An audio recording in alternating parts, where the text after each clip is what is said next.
Back in here. Yeah, live. Okay. Welcome in. Welcome back. Go to DLONKC.com. 30% off for everybody. Yeah, man. Cyber Monday. Yes, sir. Shout out to Donnie, man, for that video, that hype video, man. That was so cold. That was pretty hot. Yeah, that was gold. That was pretty dope. Yeah. Putting in there work. DLONKC.com, thedopeones.com. Get your gear. Will Z, Ramsey, Manny, Warren. What's up? What's up, man? Get these Alvin Gentry cuts in there. All right. In here, baby. Ready to roll. Of course, Wednesday was awesome. Friday was awesome. Yesterday was trash.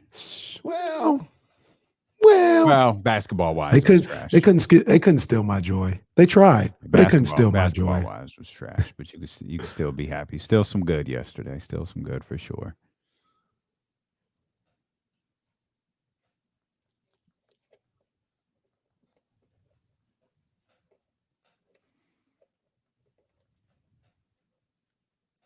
Did y'all have a good Thanksgiving, man? Everyone have a good holiday or?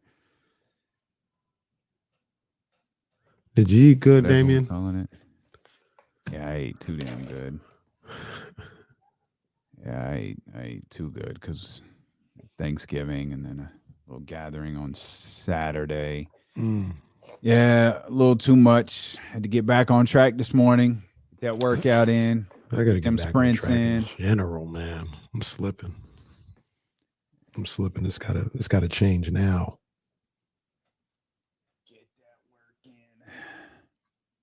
I'm trying not to fall into the, oh man, the New Year's right around the corner. I'll just, I get going.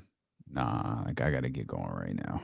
Yeah, I feel the same way. I was in a good groove. It was just like with me, the way I am. It was all it takes, just a couple days, couple bad days of eating, and it's like, oh, you think you 20? Okay, okay. We'll see how you feel in 2 weeks when you're trying to get rid of that. Fat boy. I went out on Saturday night. Yeah, that was interesting. out. Yeah, I was in an establishment. Oh my! With music playing. Oh my! It's crazy.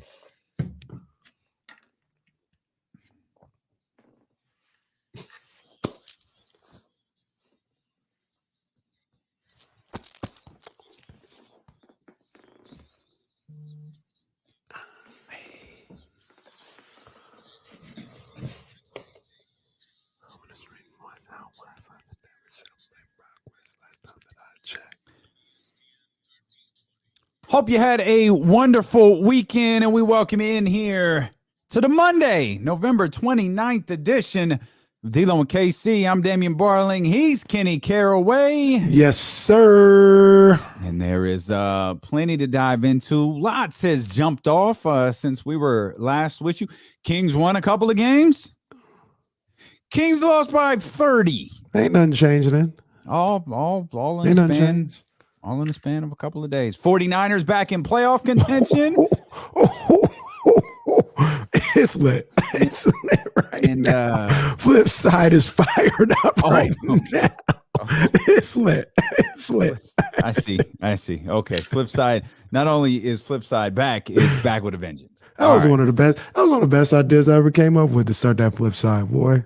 Oh, that's a hell of an idea by me. Whose man is this? Someone come get your boy. Whose man is this over here? It's all fun and games. It's all fun and games. And as Miss B says, Boogie back in the NBA. Oh, man, come on. Hey, man. There's the air horns for that first and foremost, man. Welcome back, Boogie. Welcome back. You know, we stay supporting those that support us over at DLOandKC.com. And hey, look, and Marcus asked, are we so happy for Boogie? Hell yes, we are. Hell yes, we are. So damn happy for Boogie. Oh, man, and we ain't even mentioned Isaiah Thomas making America great again. You see what my man's did this weekend? I missed Isaiah Thomas. What'd he do? Isaiah hit a dagger three. About that. Yeah. No, I saw give a clip, USA but I the didn't watch the whole clip. Yeah. Okay. Yeah, Isaiah hit the dagger to give USA the dub. So big ups to IT. Raiders got to win. Like, man, Yeah, I mean, that's whatever. I don't where do we start? Well, that ain't nothing to be like, oh, great weekend. It's like, whatever. It's not a bad thing. It's not a good thing. That's fine. I mean, I think there's a lot of Raider fans out there, and they got the dub over your boys. Oh, they ain't my boys. They ain't my boys. Hey, only one of us had them at number 1 in the power rankings, and it wasn't me. That was you talking about. No, this might be the team. This. I don't know. I don't know. I'm happy to be wrong. That's all good. Oh, I'm happy to be wrong. All right. Although I'm kind of baffled by them, but the same thing every year, I guess, right? The Cowboys? It never feels like it's a lack of talent. Yeah, no, the Cowboys are the Kings, just different. Yeah. They let you down in different ways. Although everybody had, thought that defense was so changed. That was you. Early in the year. That was you. I didn't really say the defense was changed. I thought the weapons on the offense were overwhelming. Okay. Defense looked terrible on Thanksgiving. Defense has been terrible. Come on, man. They back to their thing. And people were, talking crazy after week 1 when I said I didn't see championship football. Weather gets cold, man. It gets different. But that still didn't stop you from putting them in the power rankings. Like I not just in, like you had them like here, like at the top. They was looking down at everybody. They had earned that from their record and the way they had played. Now we get into the meat and potatoes. I said a long time ago, power rankings in September, it's not the same. It's not the same as in December. Yeah, but those that know better know that eventually they're going to let you down, and that's exactly what they did. You called that. I've been through this game too many times, player. I've been in the game for years. Made me an animal. Yeah, and if yesterday was any indication, it made me a Grizzly because the Grizzlies just own the Sacramento Kings. 4 straight wins versus the Kings. They were up by as many as 37 last night. How many did Ja Morant have, you ask? Oh, of course, he didn't play.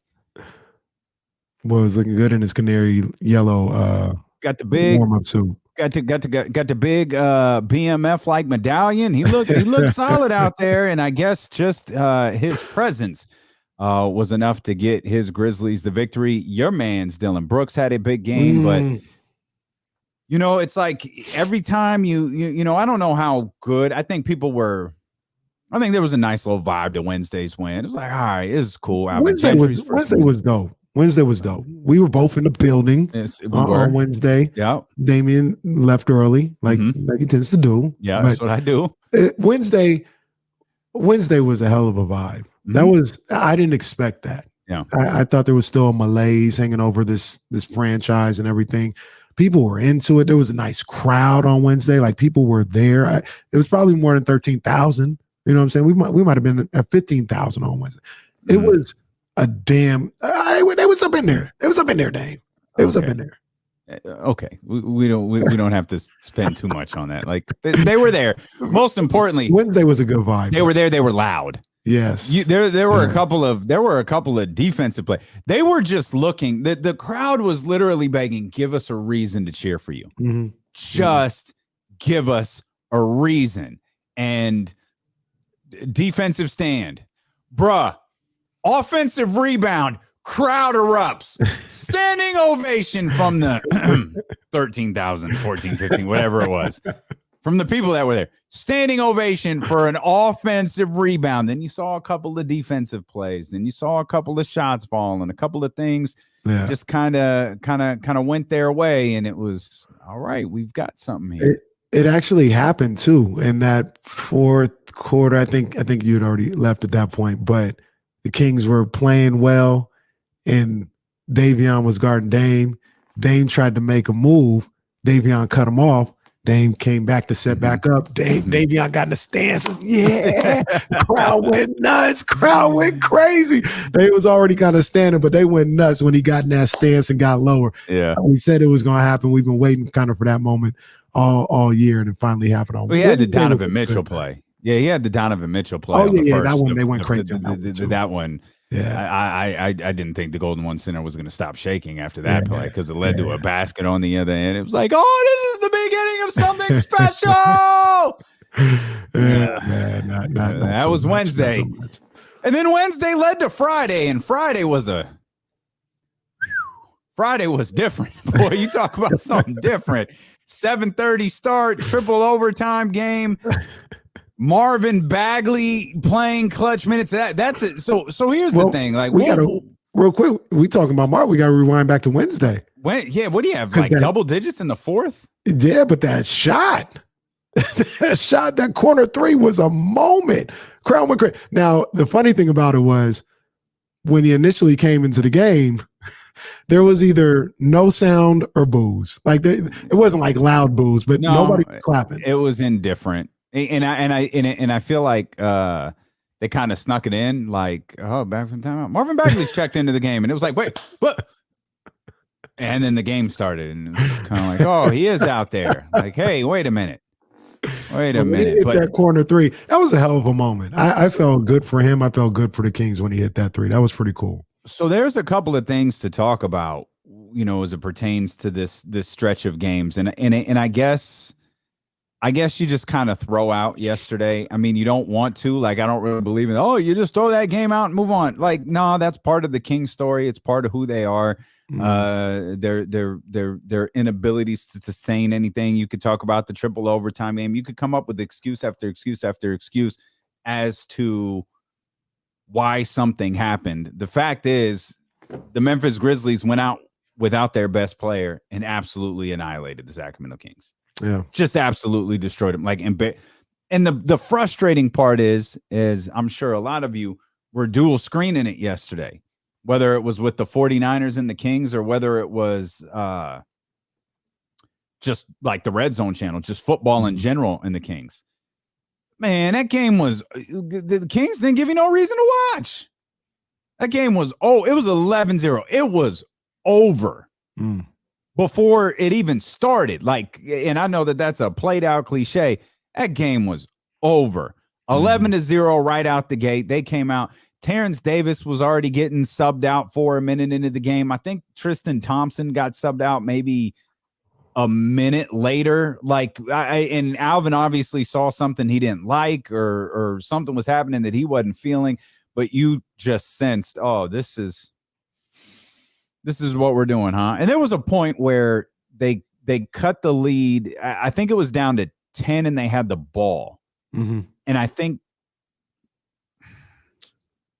I can't remember. Maybe, I don't remember if it was Chimezi Metu. Someone turned it over and it like they had a chance to cut it to single digits. They had a chance to cut it to 8 or 7. And you felt like the momentum had shifted a little bit. I think it was Chimezi Metu turnover the other way. Lead back to 12, never went anywhere after that. Yeah, yesterday was predictable. I mean, it was predictable to me. But that's a problem, though. That's a problem. That's a problem. Yeah, it's been a problem. This is. We'll ask this question, and you guys can tell us, during the break and on the other side of it or whatever. But does this team look any different to you? No, you can't tell that after one game. Or 2 games. You can't. The issue with the Kings has not been 1 or 2 games. It's been a pattern. A pattern. And what is essentially, like they always say, in this team's DNA. They can play a good game. We saw them play tight games, win big games and all this. We've seen that happen. But what do you do over the course of 10 games, 20 games? What are you going to do in situations like yesterday when you had an opportunity? They continuously fumble opportunities. That's what they do.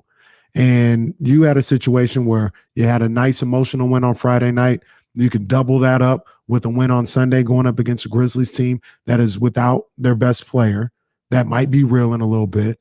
And they just got beat by 30. You knew they were going to come out ready to play because that's their DNA. They're going to come out ready to play. They're going to come out physical, turning up the intensity. What are you going to do? Not a damn thing. That's what happens every time in those situations with this particular group. It was predictable. I wasn't surprised in the least that they were down 11-0. Okay. Well, let's get back to your question. Does this team look different? I want to stall Alvin Gentry out just a little bit. Rashawn Holmes didn't play. Harrison Barnes didn't play. Mo Harkless didn't play at all yesterday. I think he played on Friday. I think that's the game he wound up leaving. But yeah, essentially, in some way, shape, or form, you're down 3 starters. You're down solidly 2. But that doesn't take away your point at all. So we'll dive into that. Jason Jones is going to join us. I think James Ham is itching to talk to us. We haven't got to talk to him for a couple of days. I'm going to shoot him a message, see what time he wants to come on. yeah. But there's plenty more that we have to get into. And I'm a man of my word. I said on Friday, regardless of what happens. Yeah. So yeah. We just Drake bars to the same beat every time? For now. Okay. But once that team get above 500, though, never mind. We'll step out. We'll come back. Lots more to talk about as D-Lo and Casey continue here on Sacramento's #1 sports station, ESPN 1320. God, we got the rates today. Yeah, dude. You've got to. I'll get right out the gate. Let's see Jason. Let's do Ham. I was thinking about Ham. Like the days are kind of weird this week. Jason said he's not sure. He might have to do the phone, but he's on regardless. But okay, he's not sure yet. Let's see. See if we can get Ham for 2:30 to 3:15. What's the schedule this week? Wednesday. Okay. Tuesday, Wednesday, Saturday.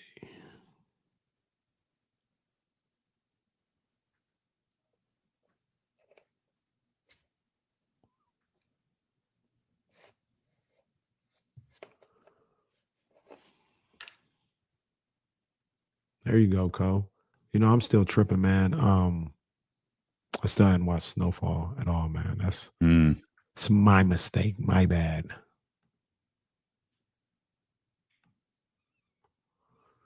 Yeah, Brian, you know, I understand that, but on Friday, everybody was asking for Drake bars Friday night. Wasn't in a situation. Yeah, we was on a high on Friday. Yeah. And I said on Friday, especially after coming off on Wednesday, too. They played really well, and it was excited on Wednesday. Didn't get a chance to have bars. Friday, thrilling win. I said, regardless of what happens on Sunday, I don't typically do this, but regardless of what happens, there will be Drake bars on Monday. And the Kings attempted to give me the absolute worst case scenario to give them Drake bars. They really tried. They might have heard that, like, regardless of what happens, huh? Yeah, we'll see. We'll see if you still have the courage of your convictions after what we show you on Sunday.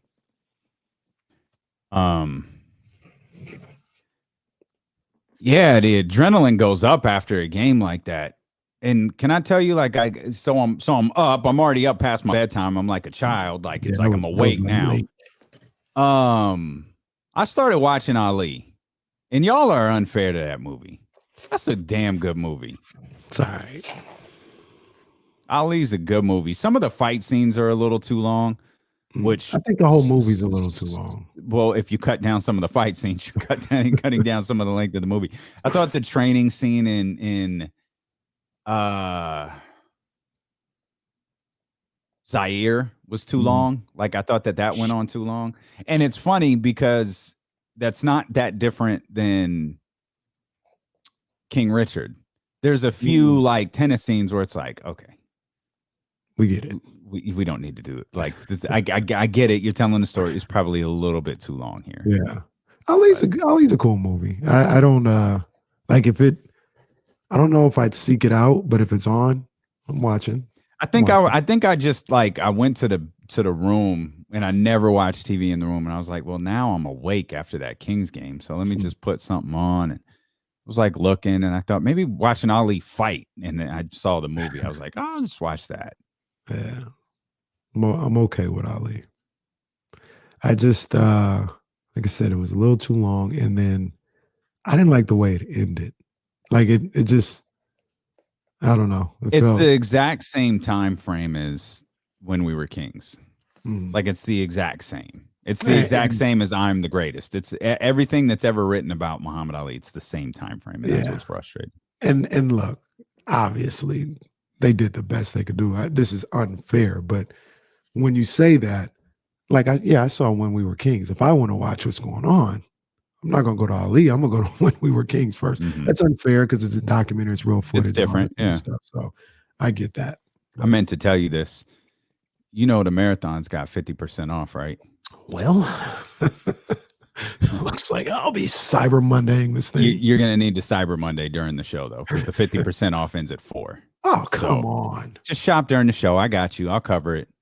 I should have told you last night when I email. Yeah. I was like, huh. All right. Yeah. I was like, the last thing I need to do is buy more hoodies. So let's either find some t-shirts or just not buy anything at all. City Center here.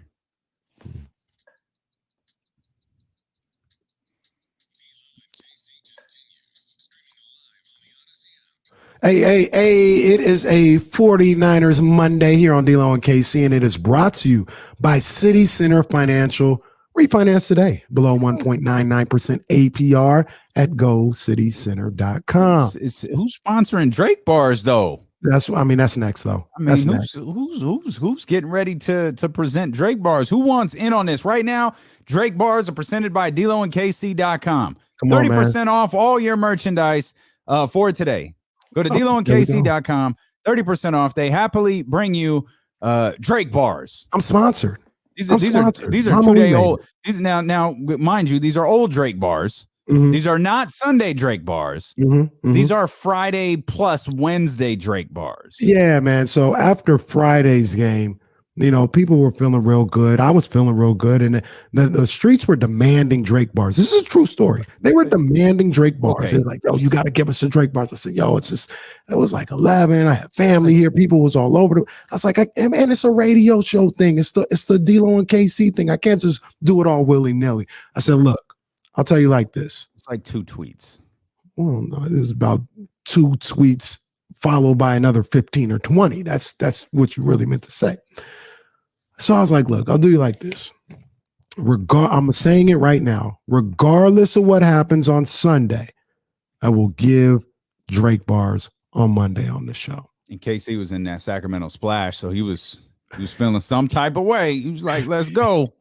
Put a little more than a shot into that glass. By the way, I stopped at Safeway yesterday and grabbed your the Sacramento Splash ingredients. It's about to be lit. The whole city about to do that Sacramento Splash. We just don't get enough of them.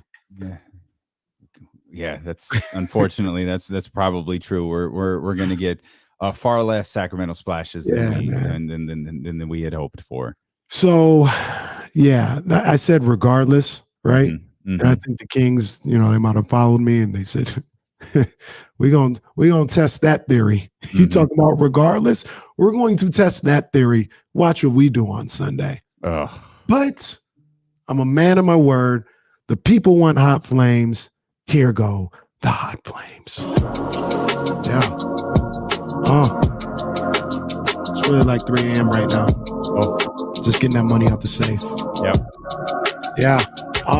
Look, Candy was a superstar in my eyes. When it came to my heart, Drago, if it dies, it dies. But look at the come up, baby, it's funny how time flies. I'm on top of the throne now, just look what my rhymes by. Look, 2 good dubs on the break, no John, still get blasted by the Grizz. Can't tell the real from the fake. Elite tweets pay no mind, that's just a hot take. We looking confused, Dame and KC when the earth shake. Whoa. Y'all didn't hear me when I said we looking confused, Dame and KC when the earth shake. Yeah. Look. The Kings look like. Okay. This is the part that I don't. Okay. You got to stop.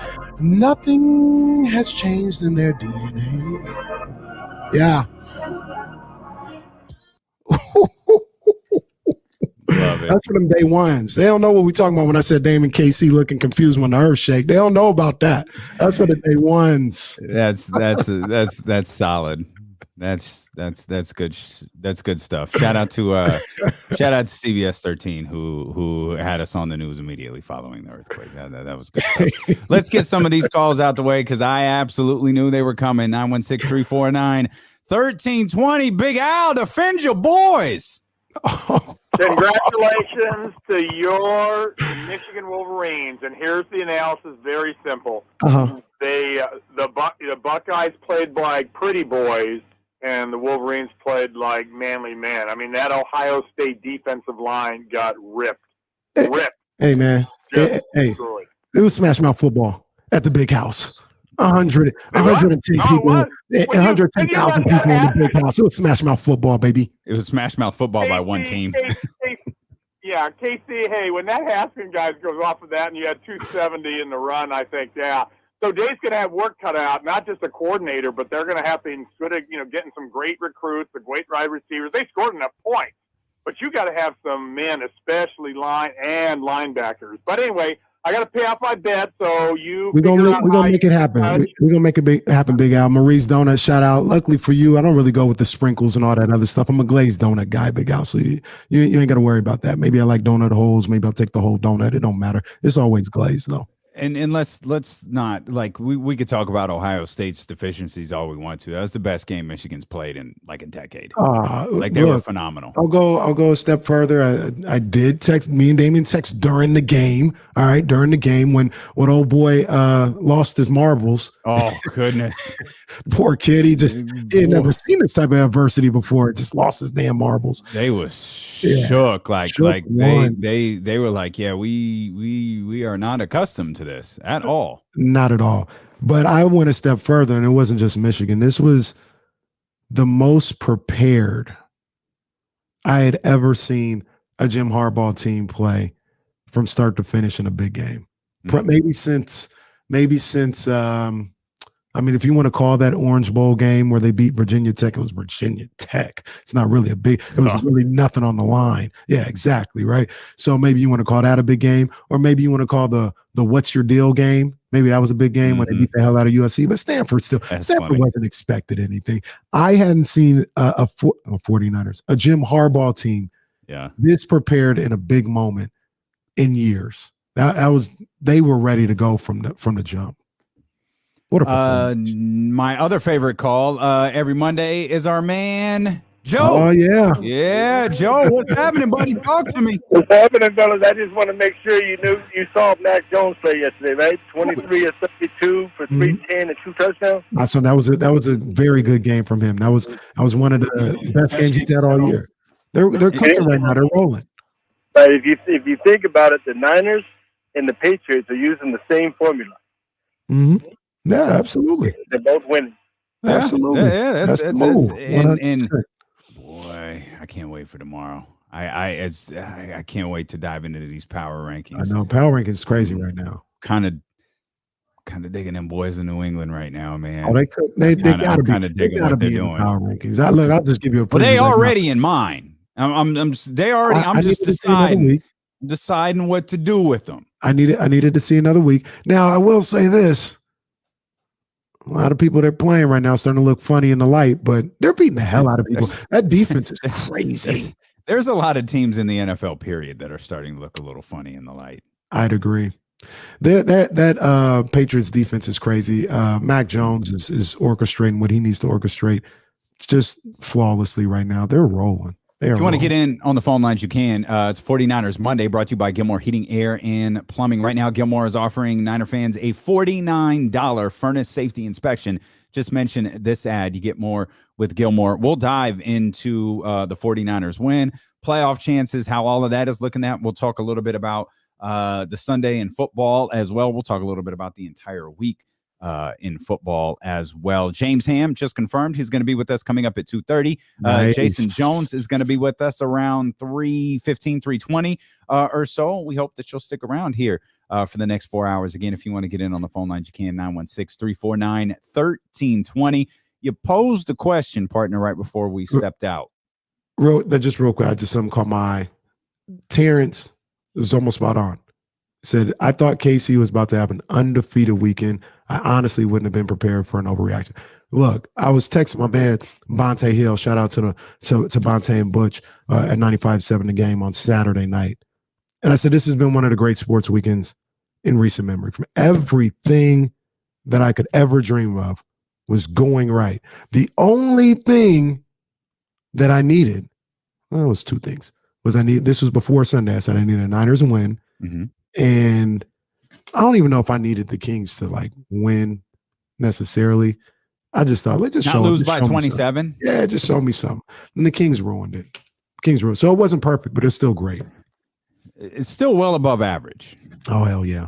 Well above average. Yeah. Unfortunately, the Kings just went out there and absolutely died against the Memphis Grizzlies. The game was over before it actually started. You asked just a moment ago, and I assume you mean since Luke Walton has been fired, does this team look any different? No. The end. We will see you tomorrow at noon here on Sacramento's #1 sports station.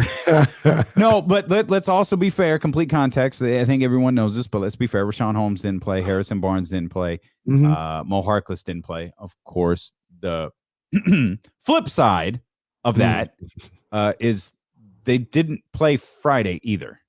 Yeah. Like Mo Harkless did, but Harrison Barnes wasn't there. Rashawn Holmes wasn't there. And they managed to not only beat a Los Angeles Lakers team, but the Lakers had 15 extra minutes to try to beat them and weren't able to do it. So, you could look at it like, you just competed with a team that maybe they're struggling, maybe they're a disaster, but they're still a title favorite. No one's going to rule out the Los Angeles Lakers as a title favorite until we get to the playoffs and they're down 3-0. And that still might not do it. It might have to wait until they're completely eliminated and people can dance on LeBron's grave, because that there are people out there anxious to do that. Fact is, Kings still beat them. Still beat them without, 2 starters. So the fact that they come out here and play the way that they did against Memphis is frustrating. And I get your point is like it's more of the same. There are things that look a little bit different, though. The team collectively, are they different? No, but there are things that look a little bit different. Namely, your man's Marvin Bagley suddenly with Alvin, which I feel this is going to force me to ask a question here, but we're seeing Marvin Bagley involved in the rotation a little bit more under Alvin Gentry than we did Luke Walton. And we saw Luke, go out there against Utah. We saw Mo Harkless was out. We saw Luke play him a time or two here. We saw him following the debacle against the Phoenix Suns. But we've seen, you mentioned the 3 against Portland. We've seen Marvin play in clutch minutes, not throwaway minutes, not trash minutes, but with the game on the line, we've seen Marvin Bagley play. And we can debate how Marvin's playing if you want to. But the fact that he's out there is kind of forcing me to evaluate this as was this a Luke Walton issue? Was this a Luke Walton versus Marvin Bagley issue? Or is this just a situation of Alvin Gentry is looking for anything to help him win, and he's got a team that is struggling to grab rebounds, so he's going to put a 6'11" power forward out there? That was a lot. I just threw a lot at you. No, I feel you. I'm processing it. Part of me wants to say, yes, maybe it was the Luke Walton issue, but at the same time, Luke Walton was also trying to put him in the game. He just wouldn't go in on a couple of occasions. And then after that, on one that we know of. Yes, that we know of. And then he played after that. Where we thought we ain't never going to see him sitting at home, all this other stuff. He played a couple times after that. The minutes are a little more consistent here. It's a lot more consistent as far as every game. It's not he plays 2 games, then he doesn't play for a game, then doesn't play for 3 games, and then he goes back in. It's not that. That's what was going on with Luke. It's not that this time. So it's a little different. It feels like it's less like with Luke. It feels like crap. Nothing's working. Marvin, go in. Go, Marvin. Go check in. Go do something. Whereas Alvin, it feels like Alvin Gentry may be taking the approach of, I think Marvin can help us. And I'll give him an opportunity to prove to me that he can't. And when he proves to me that he can't, then we'll reevaluate this. But it feels like the approach from Alvin Gentry versus Luke Walton as it pertains to Marvin Bagley is different. I don't think Luke was giving Marvin a real opportunity. The game that he didn't, and I'm not excusing him not going in, but we believe that he was trying to be inserted when the game was down 23. You know, the Kings were down 20 something in that game, however many they were down to Phoenix in that game. We thought that game was over. He's more of a, the old throw spaghetti against the wall and see if it sticks. And Marvin just happens to be the noodle, which is a phrase I've never understood because we didn't throw spaghetti against the wall at my house. I later understood the analogy, but that's not something that happened at my house. Nonetheless, Alvin, I think, is taking the approach of we're weak in an aspect here of the game, an important aspect of the game, and I think Marvin can help us. And we saw that against Portland. We saw it against Los Angeles. We didn't see anything against Memphis, so it's a bit of a difficult. Like Louis the King was playing, I think, in the third quarter. I don't think De'Aaron Fox played after a certain amount of time in the third quarter either. Like that game, Alvin Gentry he had thrown in the white towel, or he was going to give this group an opportunity to bring the team back. And when they didn't, he was just like, "This is done. We're going to run the summer league champions of the world against this squad out here." Yeah, I mean, he's like I said, like you mentioned as well. He's getting what feels like more of a real opportunity to contribute. It's been hit or miss. Well, right now the whole team's been hit or miss. Right, you've had 4 games. You had 2 really impressive outings, and then you've had 2 deflating outings. And they've all played in all 4 games. So I think Alvin's trying some different things, like in different spots, but I just see the same team. I see the same team that never seizes the moment, never takes advantage of opportunities that are presented in front of them. And quite honestly, I see a team that when they go up against a bully, they absolutely can get pushed around. Memphis pushed them around last night. Easy. Memphis was pissed off for a number of reasons. They just got smacked the couple nights before against Atlanta. They lose their star player. There's probably doubts going on around them, like, oh, they're going to fall off now without Ja. And Dylan Brooks, Steven Adams, all those guys, they weren't having it. And they came out ready to go, ready for a fight, ready to play. And the Kings, they can't match up with that. And I'm not even talking about talent for talent. I'm talking about a level of physicality, mental and physical physicality, or toughness. Yeah, they can't match up with that. This group that they have, they're not built for that on a consistent basis. Which is funny because didn't we think in the offseason that this team got tougher because of the and I guess we're learning. I'm sorry, we're new to the game. Just started. Toughness can mean multiple things. We saw Mo Harkless and Yusuf Nurkic on Wednesday. Mo Harkless got in his grill a little bit, and we know how dirty Nurkic can be. There's that type of toughness, right? There's Tristan Thompson, who was really busting his ass in those 2 games at the Golden One Center, or one at the Golden One Center, one at the it's the Staples Center. I'm not calling it that other thing. Crypto.com. Well, you don't have to call it that. I'm gonna call it the Crip Arena. I'm gonna call it the Crip Arena, like Russ said. Yeah, you're over here at the Crip Arena.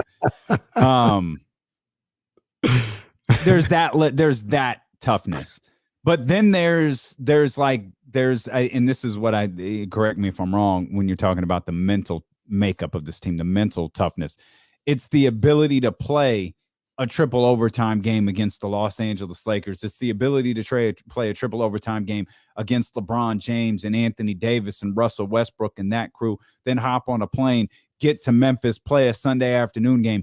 The toughness, the ability to hit the reset button, the Mhm. ability to get yourself right, to not come out flat, to not let the game get out of hand 3.5 minutes in.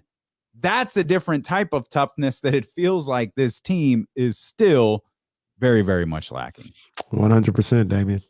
100%. That's in my opinion, what's always going to be this particular group's Achilles heel. And when I talk about the group and the core and things of that nature, I'm talking about the guys that have been together for a little while. You know, your Fox. Tyrese is kind of in there. He's like on the fringe. It's only his second year. But Buddy, Harrison, Rashawn, I know they didn't play. Marvin Bagley's part of that as well. And they collectively, I will continue to say this, collectively, they don't bring out the best in each other on a consistent basis. Individually, they're fine, talented players. But collectively, it's really a big pot of inconsistency on a consistent basis. Is that, do you think, because I figured if you know the answer to this, you would be making a lot of money in the NBA somewhere. I probably should. You probably should. That's true. Is what you just described, them being, you know, a good group of individuals versus, you know, them being a bad collective group, is that a cause or effect of them being a bad team? I think that's a cause. I think I got that right. Like because the reason that they're bad is because these guys can't play collectively versus they're bad, so they're not playing collectively. It's the cause for sure. And the reason why they can't play collectively, in my opinion, is they got no leadership. That ain't changed. Yeah, that's you can change all the coaches you want.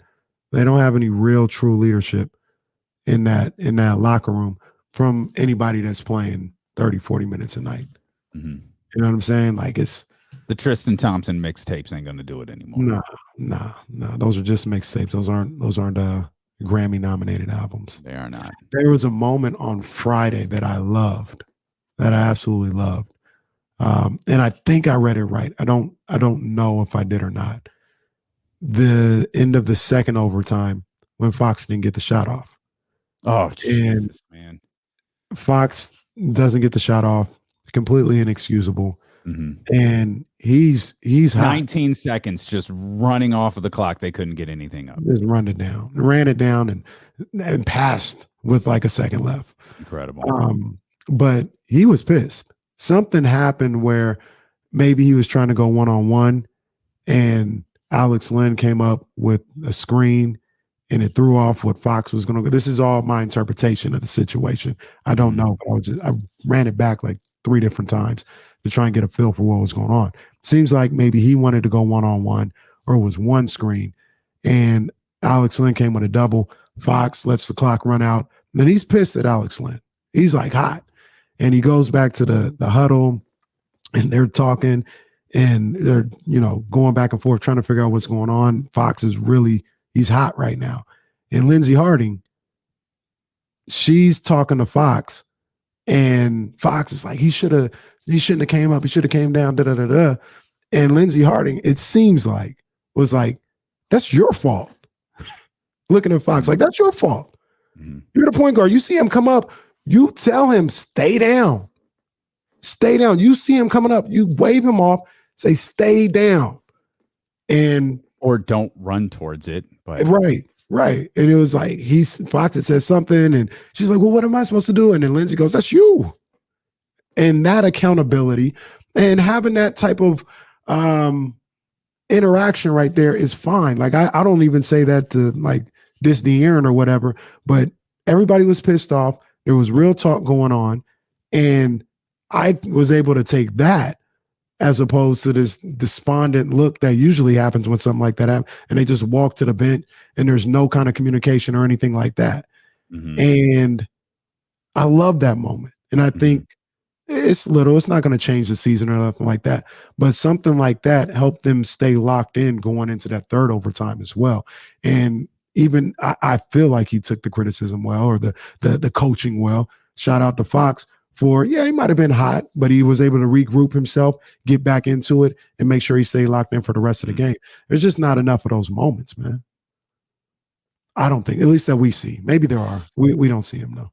Yeah, now I'm watching it. Like Lynn sets kind of a, like he's following De'Aaron a little bit. So there has to be more to it because he's following De'Aaron all over the place. Like Alex Lynn is, he sets kind of a weak pick on Russell Westbrook, but what that did was it brought up Anthony Davis. Yeah. Then the defender was Anthony Davis. So Anthony knew, AD knew he could leave Alex Lynn because there was only 2 seconds left on the clock. Yeah. He wasn't going to be able to find Alex Lynn down low. And so, unfortunately, the sad thing about Synergy is it cuts off all of the other interactions, which I was hoping to see right there, but it's not there. And our guy, Z Sickness, says Gentry also took blame for that play. And he did, but he fell on the sword a little bit because he wanted to go without a timeout. I think that's what happened there. He got the stop and wanted to go with the timeout. That's not on Alvin Gentry. Like, you got a guy that's in his 5th year in the league. Get a shot off. Get a shot off. Like that. He fell on the sword like a leader does, like a coach does right there. And he probably wishes that he could, come back and call a timeout, but he shouldn't have to call a timeout in that situation. Everybody should know what they're doing. And De'Aaron, Tyrese, whoever's the point guard right there, should let Alex Lynn or whoever know, this is what we're doing. Stay down. Stay down or come up, whatever you're doing. They've got to be able to figure that one out. Hopefully they learn from that moment. You'll hear from Alvin Gentry coming up here in just a few minutes. It's 49ers Monday, brought to you by City Center Financial. Refinance today below 1.99% APR at GoCityCenter.com. James Ham coming up at 2:30. Jason Jones coming up at 3:15. And as we mentioned, you'll hear from Alvin Gentry when we return here on Sacramento's #1 sports station, ESPN 1320. I ain't heard his name in God knows how long. You brought it up the other day and just got the Rich Rodriguez headed to Jacksonville State. Oh, wow. Isn't that HBCU? That's what I thought. Rich Rodriguez, huh? All right. Rich Rod is back. He says, I see you, Lincoln Riley. I raise you at Jacksonville State. What was Rich Rod? Was it West Virginia? West Virginia to Michigan. Now, the crazy thing was he had it popping in West Virginia. Oh, he did. He had it popping. He was getting the boys in West there. Virginia ain't Michigan. No. West Virginia is not Michigan. Not at all. No, sir. No, sir. You know what was funny, man? D-Lo and KC on Instagram have been getting all sorts of I'm like, man, these are weird followers, man. Like, it's because Rose follows us. So I'm sure all these people are like, yo, what is this account that Rick Ross is? What's this account that our man's is following? You got accounts that do ads for tummy teas. Oh man. J Rock 333. Oh, he follows the brands. All right, that's good right there. But yeah, there's been a ton of these. Like, man, what is this? Oh, good call, Cole. Jackson State. No, I know Jackson. I think Jacksonville. Maybe it's not. I could be wrong, but I feel like Jacksonville. Isn't Jackson State? That's where Prime is, right? Prime is, yeah. And the next coach at Jacksonville State, the Gamecocks. They, if my memory serves me correct, they took Auburn down to the wire a couple of years ago when Auburn was like a top 5 team. That's all I remember. Jacksonville, Alabama. So Jacksonville State University is not considered to be an HBCU. With that said, Alabama has more HBCUs than other states in any other state in the United States. The university was founded as Jacksonville State Normal School. What? Then the name changed to Jacksonville State Teachers College And then it changed again to Jacksonville State College. Did you see what happened to UC Davis over the weekend? Basketball team? Yeah. Oof. Yeah. That's tough. Yeah, that is tough. Cole, yes, we know Jackson State. We established that. Cole wants to make sure, though. He just wants to make sure that. Yeah. Yeah, sure. that's wild. That's wild.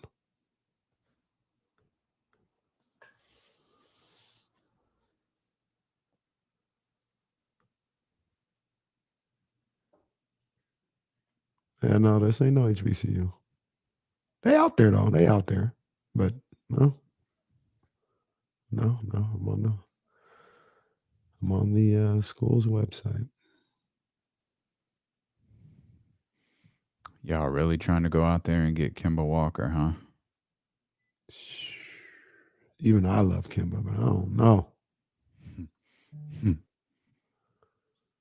I don't know about that. I got a pair here and there, man. I don't know, man. I ain't Damien or nothing, but you know that you know the Kobe video.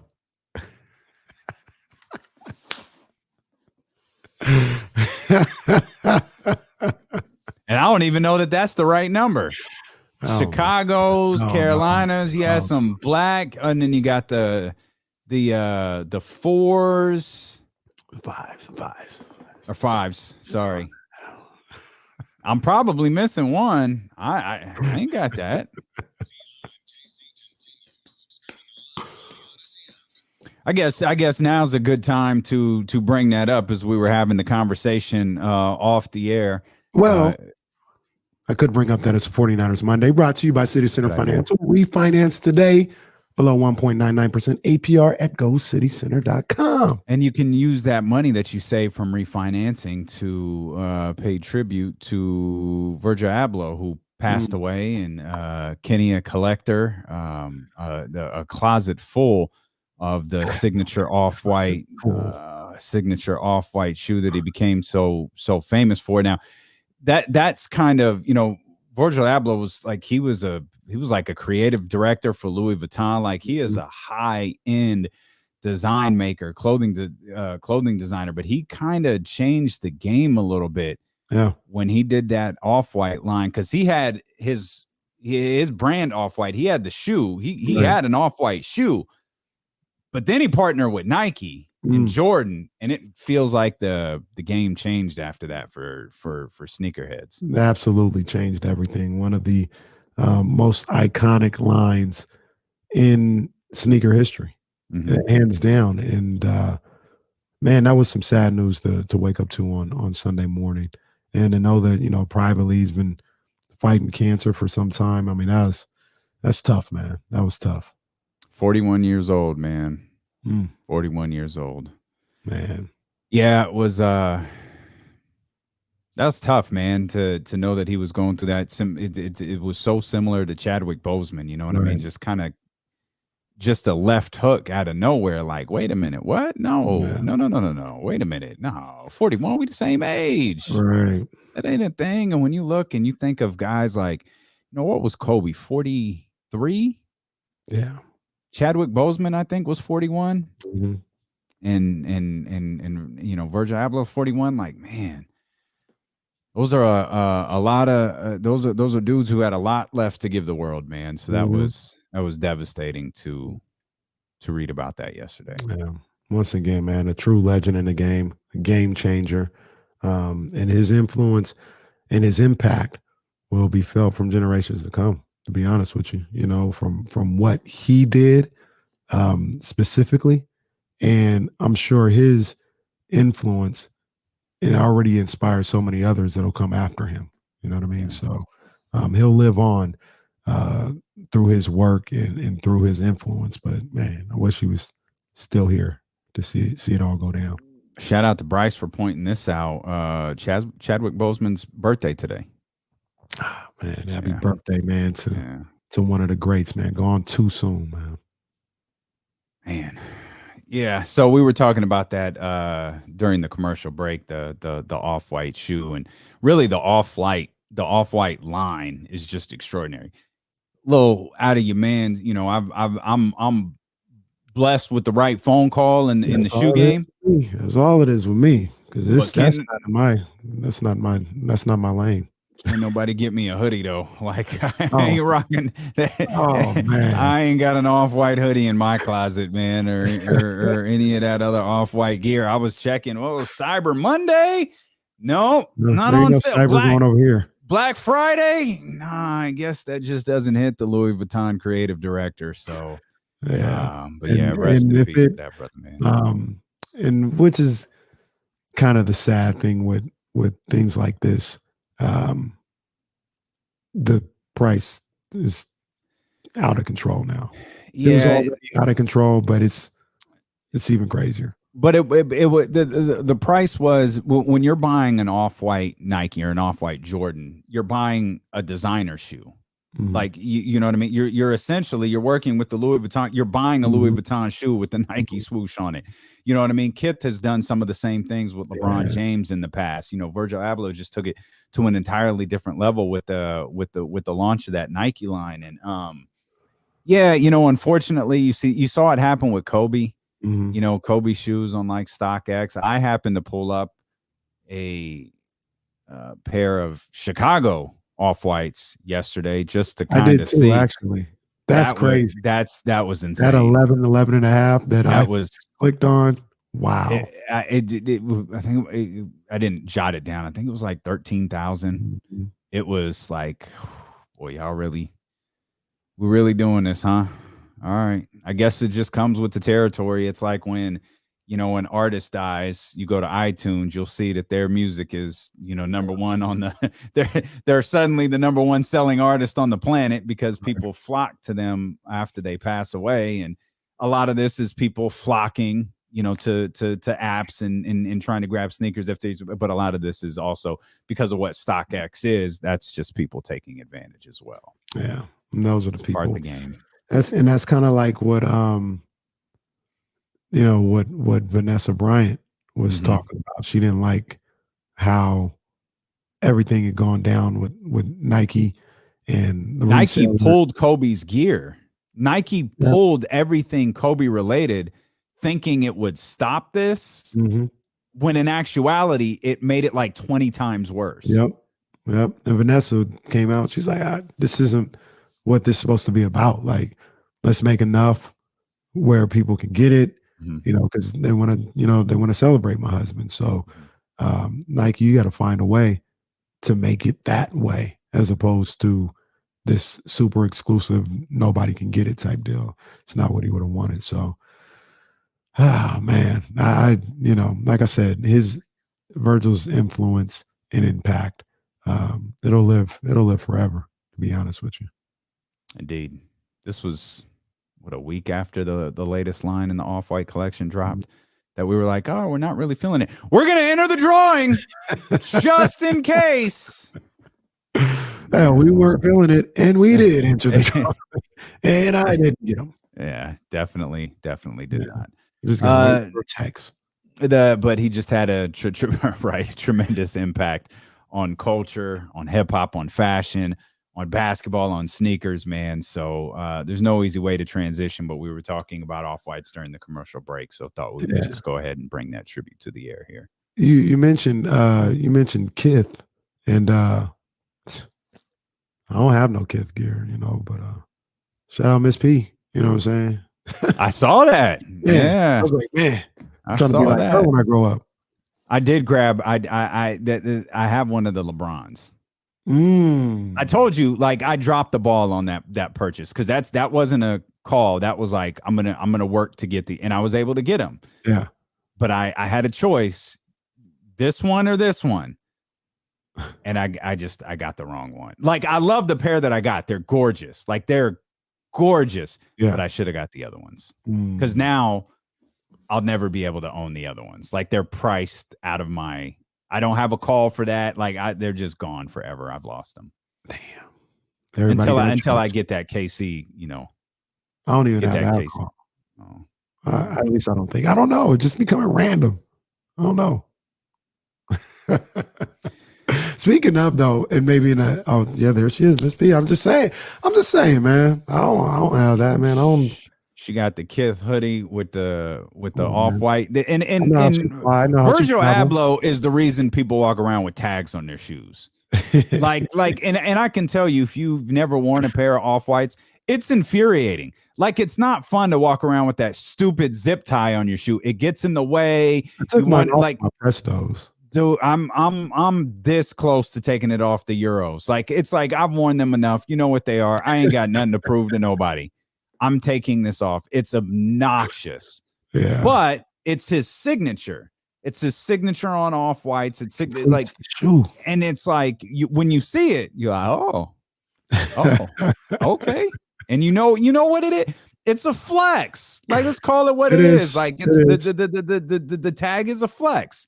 And what's odd about that though is it's a flex only to people who know what's going on. Like, I wore the Air Max joints over the summer, took a picture, and the people who didn't realize, they're like, "Why you have that? What, you gonna take them back? You gonna take them back?" That's what my mom says to me. Yeah, that's what my sister says. Nah, that's how it's supposed to be.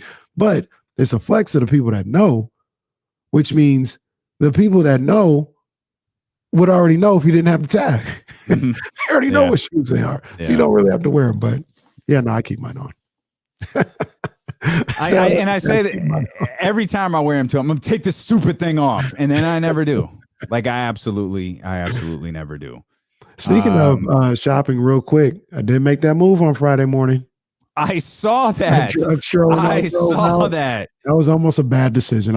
She's, man, can't keep up with her. Y'all, and I do not think you were home by 9 a.m. I wasn't. Yeah, you was in them streets. I got up because she was kind of indifferent about it, and I knew she probably just needed somebody to go with her. I was like, "Come on, man, let's go, man. Let's go." I'm gonna wake up at 5 because shout out to all the department stores and everybody.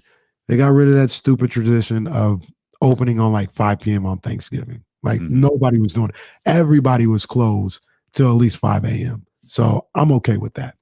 So I was like, "Come on, man. I'm gonna come to your house. We're gonna ride out. We're gonna go to Macy's, downtown Arden, a couple other places." And before, I was the one at like 5 something. I was like, "Yeah, let's go. Let's make a move." I got my coffee. By about 6:45, I was winding down and she was just ramping up. I said, "You got to take me home." And once 10 o'clock hit, I was like, "Well, you got to take me home." I'm out. No mas. But tapped out. Yeah. Tapped out and quit, just like the Kings did yesterday. Unbelievable, man. So sad to see that. You're listening to Dealing with Casey on ESPN 1320 KIFM, West Sacramento and Odyssey Station, and driven by Lashers, Elk Grove Dodge. James Ham's going to join us coming up at 2:30. Jason Jones coming up at 3:15. If you want to get in and chat, you can, 916-349-1320. Of course, if you're on twitch.tv/ESPN1320 and youtube.com/ESPN1320, you could jump in the chat house right there and take part in the conversation in real time. We hope that if you're watching, you'll hit the subscribe button and hit the thumbs up. Both of those very, very big deals for Dealing with KC at ESPN 1320. We posted this poll question as well. Will the 49ers make the playoffs? 65% say yes. 65% say yes. We'll dive into the 49ers here in just a couple of minutes. You feeling good about your football team? I am. Well, you're gonna have to. You're gonna have to. Humble hearts still. Humble hearts. Okay, good. You're gonna have to hold on those excitements, on that excitement feeling, because we've still got King's business to talk about. Oh yeah, we got to handle these guys first. I mentioned Alvin Gentry. He talked about the lack of energy that the team had entering that Memphis Grizzlies game. Well, we have to play with energy. As I said, we're a team. We're not a big team. We're a team that's fast, and we're a team that has to play with energy. And I didn't think we did that tonight. I thought at the start of the game, everything came so easy. The first 11 points they scored were just very easy, almost like shoot around type shots. And that's getting us off on the wrong track. And that was pretty much the way it was throughout the whole game, really. And I should mention this because I mentioned James Ham and Jason Jones. What I didn't mention, an hour from now, we're going to send you to see the Sacramento Kings take on that same Memphis team that was up 37 points against them last night. So you get the opportunity to see this in person on December 17th. So we'll have that coming up for you 1 hour from right now, the top of the 2 o'clock hour. We're going to send you to see the Kings in Memphis. That's a Sunday, right? Sunday afternoon game. That'll be good. Just like yesterday was a Sunday afternoon game. Yeah. Cool. Yeah. Cool. I see this going well. They couldn't give me the Kenny sweep. Remember, I only got it one time in my life. Niners, Kings. Well, maybe not one time in my life, but one time in the last like 3 or 4 years.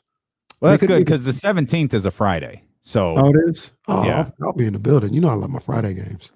Okay. I'll be in the building. They do play the Spurs on that Sunday if it matters for you, and the 49ers are playing the Falcons. Oh, yeah, I think I'm going to San Francisco that night or Santa Clara. Okay. I think I'm going to go to that game. Okay. I ain't been to Levi's all year. Okay. I think I'm going to go. But choosing the Falcons, huh? Yeah, I was talking once again. I was talking a lot on Saturday night with my man Bonte, and he was like, "Yo, you need to pull up tomorrow." Talking about Sunday, this Vikings game. I was like, but see, for us going there, that's not the night before. I think I'm gonna go to the game type of deal. You know what I'm saying? That's a journey. I got to figure out how I'm doing because I don't like to drive in there and park in Santa Clara. Maybe, if I could take some public transportation, I'd do that. Got to figure out which way I'm going. Got to see what the weather's like because I'll be damned if I'll be out there if it's raining. That's not really my bag. Mm-hmm. So it's just the whole thing. So I almost went yesterday, but nah, I think I'm going to go to that Falcons game. Check that out. Okay. But I say all that to say, though,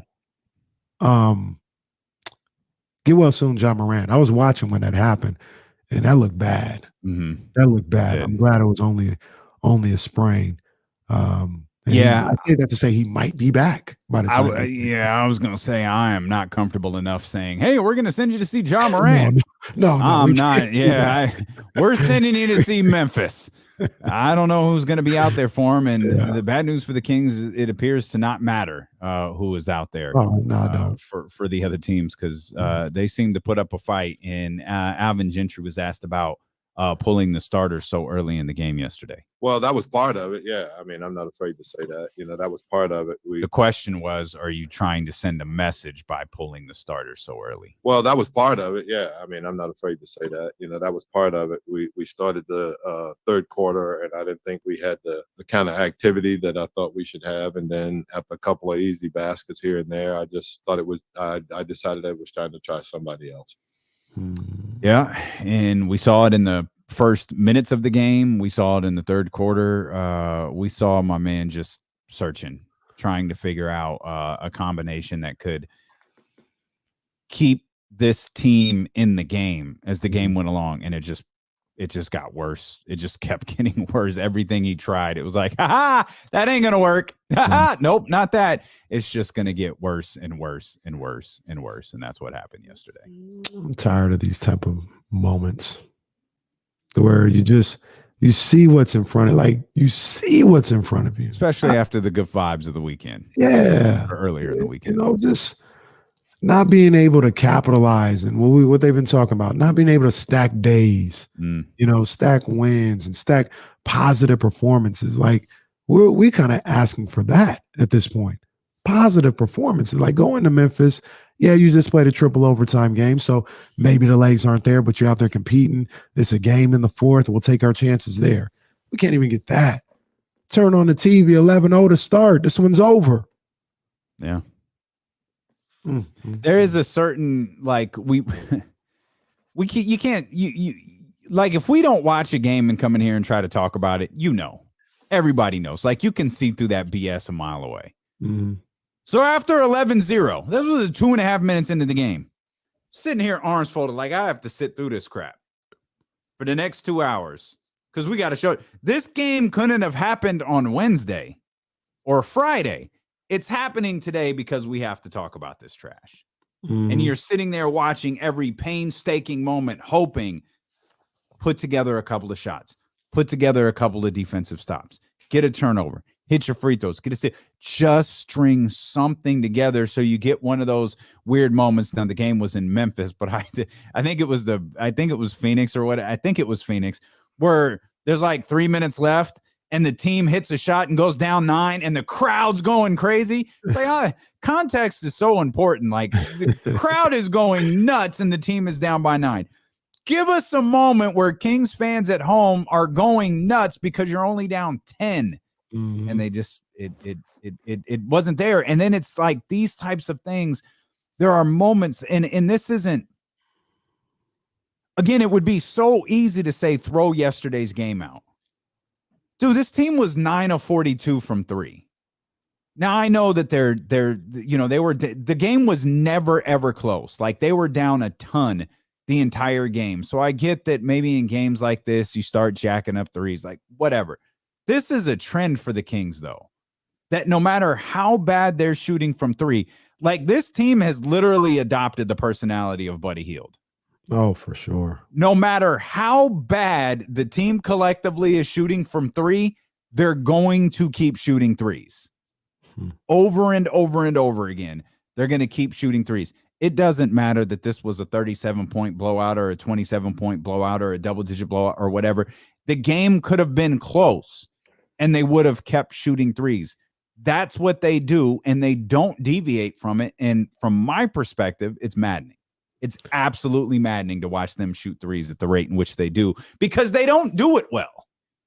No. If you're going to do something with that amount of regularity, at least be good at it. And they're not. No, not at all. And, well, look, it's been asked a little bit. I'm gonna just put it out there. We got to talk about it. Gabriel in the YouTube chat says, can we talk about Fox's weak defense more? We can. And Friday was atrocious at times with him guarding Russell Westbrook or whoever he was guarding. We saw the same thing on Wednesday against Dame or CJ or Norman Powell. And then last night you had the Anthony Melton just time and time again. And not to say that it's all on him. Nobody's saying that.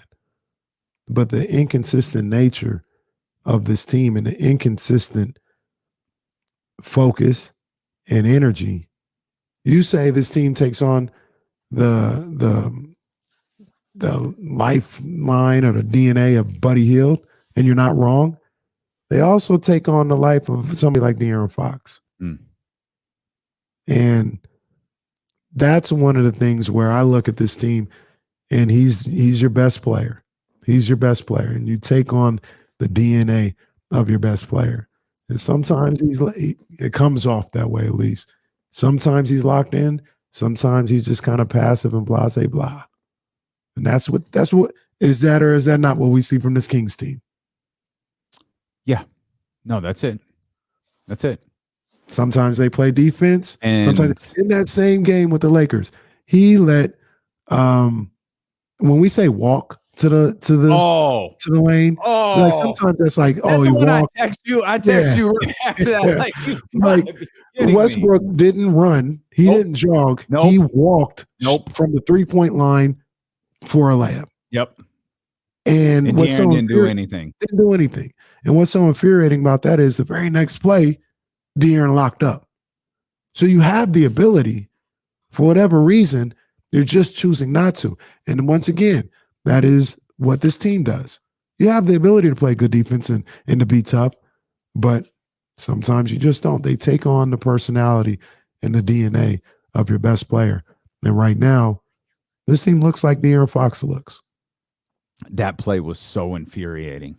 That was ridiculous. That was so infuriating. And we have collectively, D'Lo and KC have taken a lot of L's with this Sacramento Kings team. I'd argue there is no bigger L than I've taken than saying that De'Aaron Fox isn't a bad defender. I never believed before this season that De'Aaron was a bad defender. I thought, not only did I think he was not a bad defender, I thought he could get better. I thought Doug Christie was going to be able to help him. This isn't a shot at Doug at any stretch of the imagination, but I thought Doug was going to be able to make De'Aaron a great defender. I've heard Doug. I've talked to Doug about things that De'Aaron could do to be a better defender. He has gotten significantly worse on that side of the ball. He's and I atrocious. get maybe he wasn't good before, but he wasn't this. No. He is bad on that side of the ball. Just awful. He's atrocious on the defensive end, and I'd love to sit and watch a game film or a couple of plays with him or the coaches or whatever the case may be, because some of it I see, and it's so bad. I want to say, like, that has to be a scheme thing.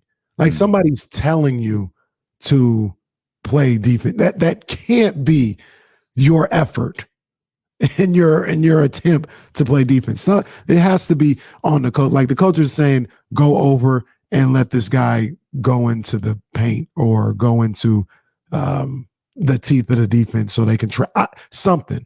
Because if you're telling me this is what I chose to do and this is how I'm playing defense, that is embarrassing. His explosiveness is just gone. Mm-hmm. We'll talk more about De'Aaron. We'll talk more about the Kings. We got James Ham joining us a little bit over now from now. I want to talk about the San Francisco 49ers as well. We've got flip side ahead. My partner's having him a day. We've got a lot more coming up, plus your chance to win tickets to see your beloved Sacramento Kings. That's all coming up here. Is D'Lo and Casey continue on Sacramento's #1 sports station, ESPN 1320. Hey, shout out Collins. Collins just grabbed some gear over at DLoandKC.com. You can do the same. By the way, I didn't see him in here. I don't know if Dr. David is in here. Dr. David, I haven't seen Dr. David today. I gotta shoot him a note. Dr. David, yeah. I got everything set up for you, Dr. David. Nah, he had a problem with his order, but a weird problem that I'd never seen before. But I was like, let's hold off on something real quick and take a look at something. And he's good. We're good. But yeah, go to DLoandKC.com. 30% off all day. Man, Collins got some gear. He got the blue line, got the King's Legacy collection too. The Carolina blue. Man. Nice.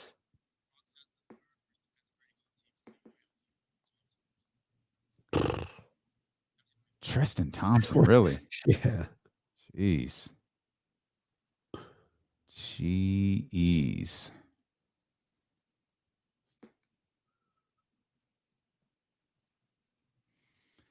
Kings are 24th in 3-point percentage and 16th in 3-point attempts.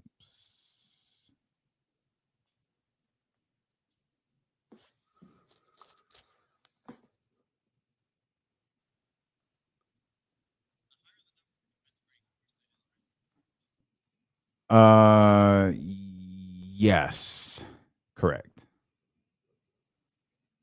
Let's go. Yay area. Love it, man. Appreciate it. Thanks for the support. Big ups. I got you, Tim. I promise I'm working on that. I got the beanies made at the request of Miss P. Those are up on the website. But I gotta work on the cocktail glass, the pint glass. I got to work on getting all that stuff done. Got to find the right provider for that. But I'll get it, Tim. It'll happen this week. If it can happen, it'll happen this week. I promise. I got like 10 tabs open. This is terrible. Too many tabs open. Oh man. Yeah, no, I get that. I get that. I mean, he was asked. He chose to say no. I mean, oh, get a Sacramento Splash logo design. Okay.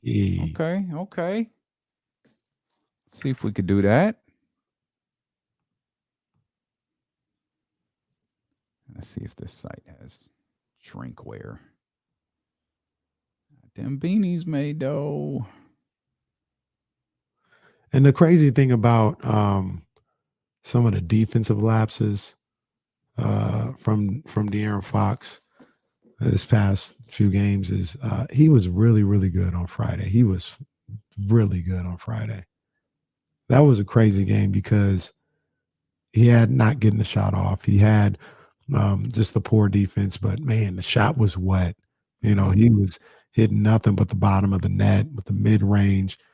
He played really good, man. But the funny thing was, I think he had 34, and watching with the Queen Bee, she's like, well, it took him a whole another quarter and a half, damn near to get 34.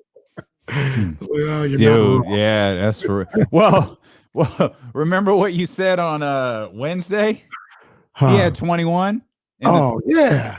Kenny looks at me. Kenny looks at me and goes, "This needs to be a 30-point night for Fox." Didn't score again. My man got thrown out with 21. The conversation started with De'Aaron having 21, and my man got thrown out. I think that was with early 21. third when I said that to you too. I was like, "Yo, it's got to be." It was. It was. Yeah, ain't happened. I don't know what's going on with dude. Hurtful.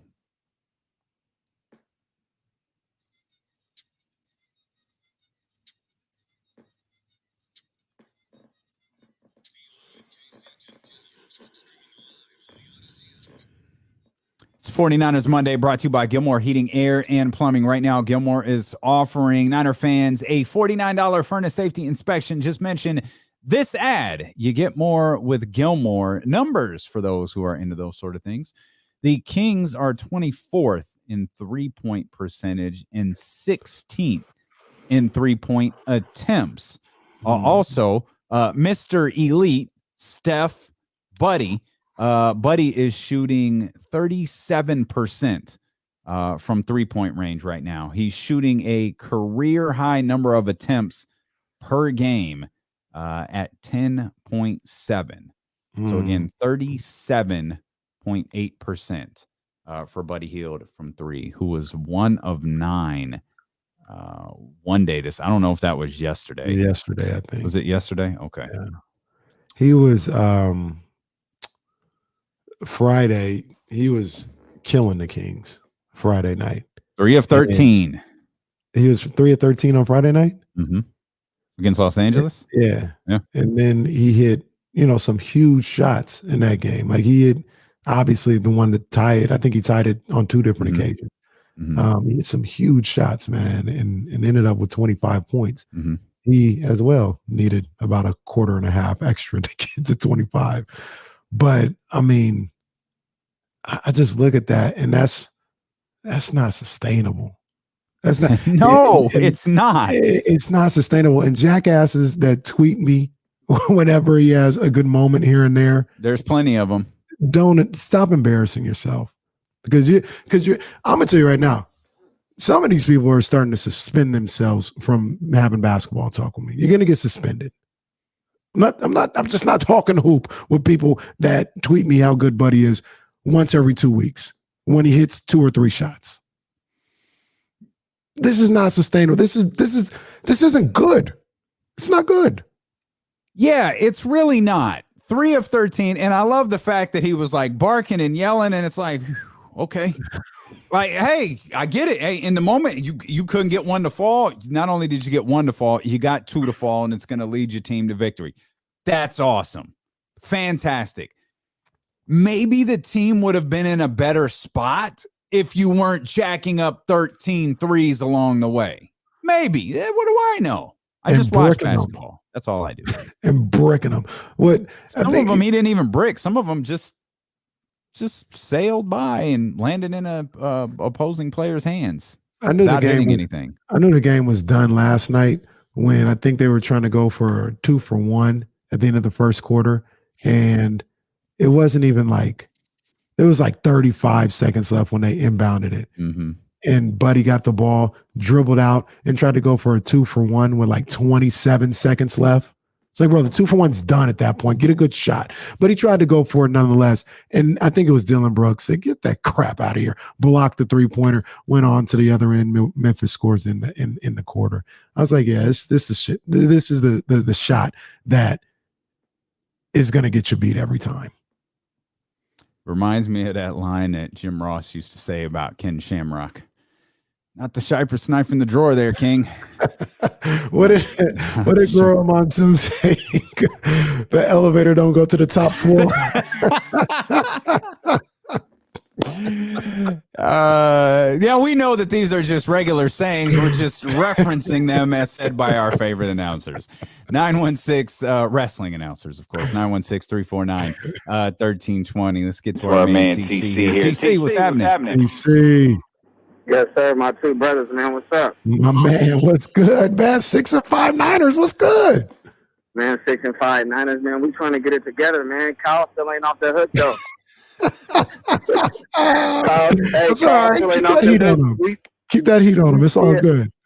Right. But look, now we talking Kings, though, because, look, man, I'm just trying to get on everybody. Look, check it out, man. We need to be looking. Fox is not untradeable. I'm tired of saying it. I'm tired of everybody saying that, bro. Dude is untradeable. Dude has not worked on his jump. He has not worked on his jump shot. He is not facilitating for others. And like you said, Damian, he lost his explosiveness, and he doesn't play on both ends of the floor. How is he untradeable? That's my question. I'll take it off air, bro. I'm tired of hearing that he's untradeable. The dude's tradable, bro. He has, like, he's getting better, like, in little things. But the big things, he's not getting better at, bro. That's all I got to say. I don't even know if he's getting better in the little things, to be honest with you. That doesn't mean he's bad, but I mean, what improvement have we seen from De'Aaron Fox since his second year in the league? Well, I feel like he's become a better scorer. It's just like, it's going to be difficult to say anything about De'Aaron's improvement in the game because he's not doing it now. And so while I don't think that De'Aaron Fox is untradeable, I still wouldn't trade him. I don't have any interest in trading De'Aaron Fox. I don't have any interest in trading him either. I agree with you. I'm not going to sit up here and say he's untradeable, but I'm not trying to trade him. I know that much. And when I talk about breaking up this core, that's the last piece. If you ask me, you know, I'm working with the buddies and the Bagleys, and I'd even probably try to go Harrison because you got to give up something to get something. So I look there before. Fox is the last guy that I'm trying to trade. But if people are calling me and presenting things to me, I'm not hanging up the phone. Yeah, I mean, for the right, I think there is no, you can't be this bad of a team and this bad of a franchise and have any untradeable player. De'Aaron Fox is not untradeable. For the right deal, it's there, especially in, you know, Tyrese Halliburton's right there ready to run the point position. Davion Mitchell is right there ready to run the point position if necessary. I'm just not at the point where I've seen De'Aaron improve. In my opinion, he has improved, not on the defensive end. I'm not going to take that L anymore.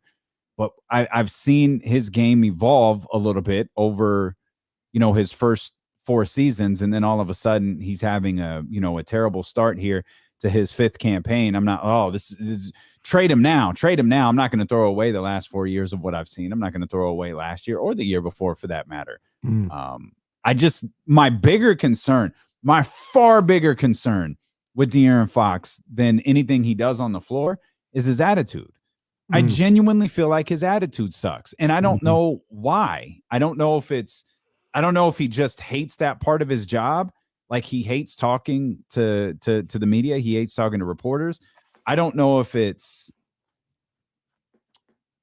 hates it here. Maybe Bart Scott was right.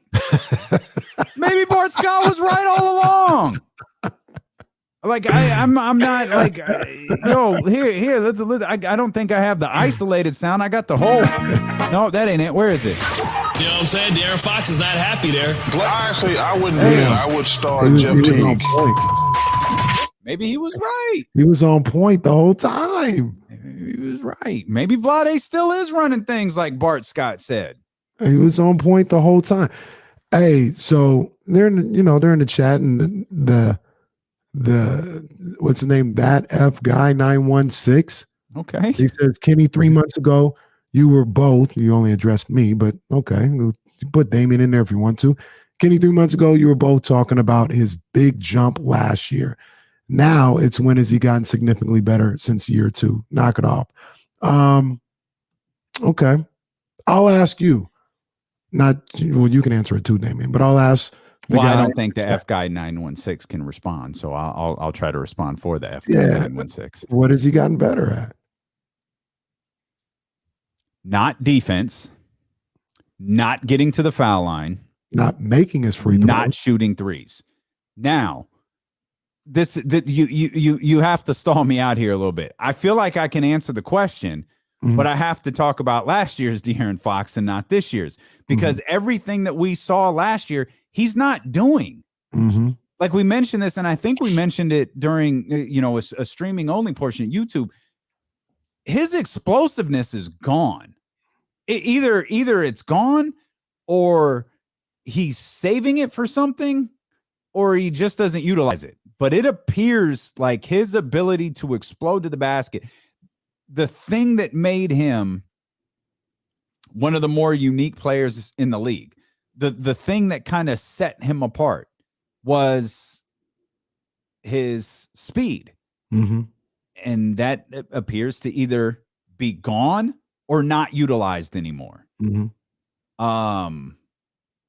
So again, if you can stall me out, last year, I felt like he was explosive and got to the basket a lot more. Right. I felt like his mid-range game was a lot stronger.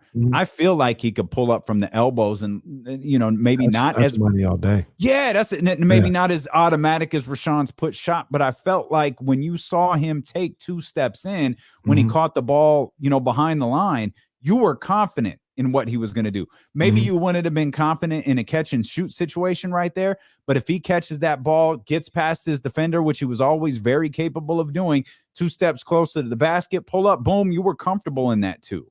Yep. I feel like he did that a lot last year. It's just all of that stuff that he jumped, in my opinion, from year 1 to 2 to 3 to 4. It's all non-existent right now. Yeah. That stuff he did last year is gone. Or not being utilized. The mid-range jump shot, that's his best shot right now. He is, I don't want to say perfected it, but that's a good shot for him. He is comfortable shooting that shot, and he's worked on that. He's good at the shot. What we saw last year was, he made a jump. We hope that he would continue or at least do the same. We ain't even asking for another jump. He's regressed. He's regressed so far this season. Can he turn that back around? I don't know. But here's the deal. Here's what it really is. I've watched Fox for a long time, since his freshman year in Kentucky. And the whole thing has always been, if he gets a jump shot, he'll be this and that. He's never gotten a jump shot. He hasn't improved enough on that, at the very least from distance, to be able to do that. He doesn't hit his free throws consistently right now. Maybe he'll go on this long free throw streak and the percentage will raise up and he'll get better. But as we are, I can't tell you what the future holds. I'm talking about what I see right now. Right now, he hasn't gotten better. It hasn't shown. He had a great season last year. And also, when I say he hasn't gotten better, that doesn't mean he's a bad basketball player. You're saying he hasn't gotten better from last year. He hasn't gotten better consistently, I think, since second or third year. Really?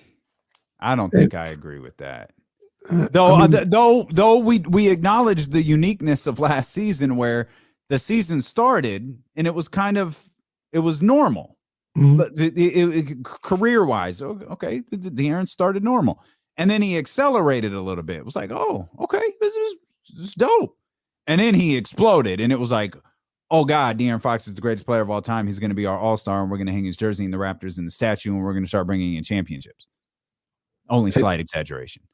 But to say that he didn't improve from year 2 to 3 to 3 to 4, I don't think that's fair. But this is what I'm saying though when I say consistency wise. it's the same thing. Like he has great moments last year, and then he'd have these moments where he'd ramp it back down, where he's scoring like 12, 16, 17 points. Then he'd ramp it back up and he'd score 35.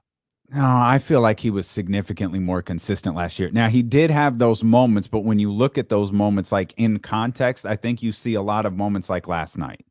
Because again, remember, we're still talking about whether it's last year or this year, we're still talking about a bad basketball team. So there were plenty of nights where we didn't want to believe it this year, and we'll be the first ones to get run over by that hype train. But a lot of those games where he had 12, like team was down 27. Like they were down 14-0. He couldn't get the shots going at the beginning. And again, I think it's unfair to look at this season and say this is De'Aaron Fox as a player, period. So this is what I'll say though. If we're being consistent, is it fair to look at last year and be like, he made the jump? Because last year essentially, that's what we certainly thought that he did. We thought he did, and we hope he did. But right now, last year's looking like the outlier. He looks to be more of a 19 to 22 point a game type of guy. Can we? I need to point this out. I love y'all for listening and watching. Shout out to Mark Jason. Never trust a dude with two first names, but dude was playing for his max contract last year. Now he got it and he don't care. It's not like he's going to get demoted in pay. Fam, he already had the max contract last year. Yeah. It just didn't kick in until this year. Get back to me. So scrub that from the internet. Yeah. Start the thought over. And hit us back with something different. Yeah, to say he got the bag and then come back to me. To say that he's gotten the bag and checked out is a little is. And look, man, maybe it's because maybe it's pie in the sky. I don't think it is. I'm not going to say that about De'Aaron. I don't want to believe that about De'Aaron Fox, that he got the money and now he doesn't care as much. I don't think that's the case at all. I just don't think he's playing well right now. I think that that's just what I said. The improvement on certain aspects of his skills, it hasn't developed. And he don't really have nothing to fall back on right now. I think again, my concern is it feels like his attitude is bad. And, basketball wise, I don't know how you're suddenly going to get better at defense. And that's like that's a greater concern for me than anything, because it feels like he's like, when you talk about De'Aaron Fox, you can essentially only talk about one side of the floor. Like, you can't talk about him as a complete basketball player anymore. And there's no way you want a De'Aaron Fox highlight from this year. The only play that I can think of from De'Aaron Fox this entire year moving forward is going to be that damn Russell Westbrook play. It was one of the most absurd things I've ever seen on a basketball floor before. Like I'm not like you. I don't watch games the way that you do. I'll just look down and shake my head. Like, I don't audibly react to stuff that makes my family look at me crazy, like your family does you when you're watching a sporting event. That moment got me to react. That moment, I grabbed my phone. I'm texting you. I'm yelling, "You've got it." And that's my dude. But I'm like, what are you doing? That was, I let another player walk to the basket and just like flick the ball in the air. Just lay it in. And that's where I'll say something like that. I'd love to know what the game plan was, because that had to have been like, it was so ridiculous. That had to have been the game plan. Like, you couldn't have willingly let that happen. That could have been a miscommunication in the game plan. Maybe he thought someone was there. Maybe. And they weren't. I don't know. I don't know. That could not have been your effort on the defensive end. I don't know. I don't know if I don't quite know how to answer that. Yeah, neither do we. Our guy Poker Pro Eric says Kenny is obsessed with points per game. Every show we hear about this. Never worried about shooting percentage or minutes or shots per game, just points per game. Well, Eric, if you were listening last week, I gave you all the numbers and they're all down significantly. Eric's one of those guys who's here. He just doesn't actually listen. He just says whatever. Points per game. And he's your best player. He's supposed to lead you in points per game. Yeah. Roddy quick with the BTE. We got to get to BTE. Bad take, Eric. You two could jump in the chat house. Twitch.tv/ESPN 1320, YouTube.com/ESPN 1320. You could hit us on the phone lines as well. 916-349-1320. Everybody has a feeling on what's going on with De'Aaron Fox, man, and I don't know. I don't know if I don't know what it is. I hope it changes. I hope that it's more like, that's why I can't even, Eric, that's why I can't even go super in on saying I hope it's more like Friday, because I didn't like what I saw defensively from him on Friday. Mm-hmm. So yeah, he scored, he put up the points. Well, I didn't like what I saw defensively from him. He did, and I'm not going to take it away from him. But 34 on 32 is not the number that you're looking for. No. It's in 3 overtimes. It's not, but again, I'm not going to kill him for that. The Kings won that game, and it was a hell of a job by them. Let's get to our man Phil here. Again, it's 916-349-1320. What's happening, Phil? Yes, sir. You know, I really think it's his attitude that you nailed it right there. His best game for De'Aaron Fox this year was when he played against San Antonio, and he still burns from what Pop did to him last year. And once he had a great game from every aspect. Yeah, I mean, he scored well that game. The shot was cooking. His moves was good. And the Kings got blown out, right? Yeah, the Kings got blown out.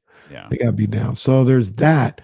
And to your point about not liking his attitude, more than the numbers and all this other stuff, he's the best player right now.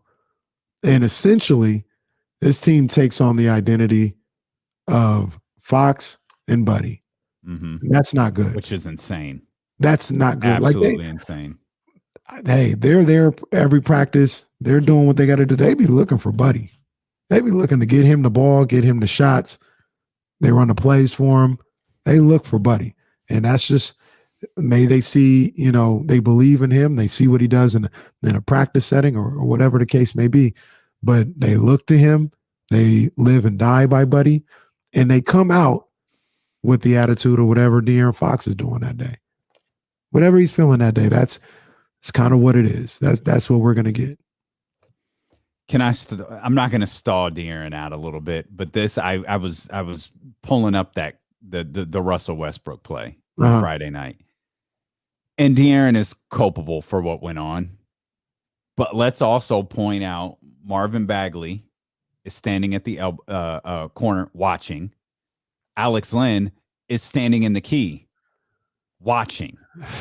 They're all watching Russell Westbrook walk. And I can't stress this enough.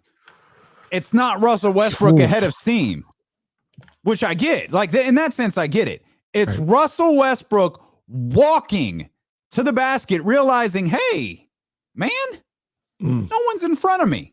I'm just going to take a hard step right here and just lay it right in. This is it is stunningly awful. Alex Len and Marvin Bagley don't even close in on the play. It's like they're enamored by Russell. It's like they're me.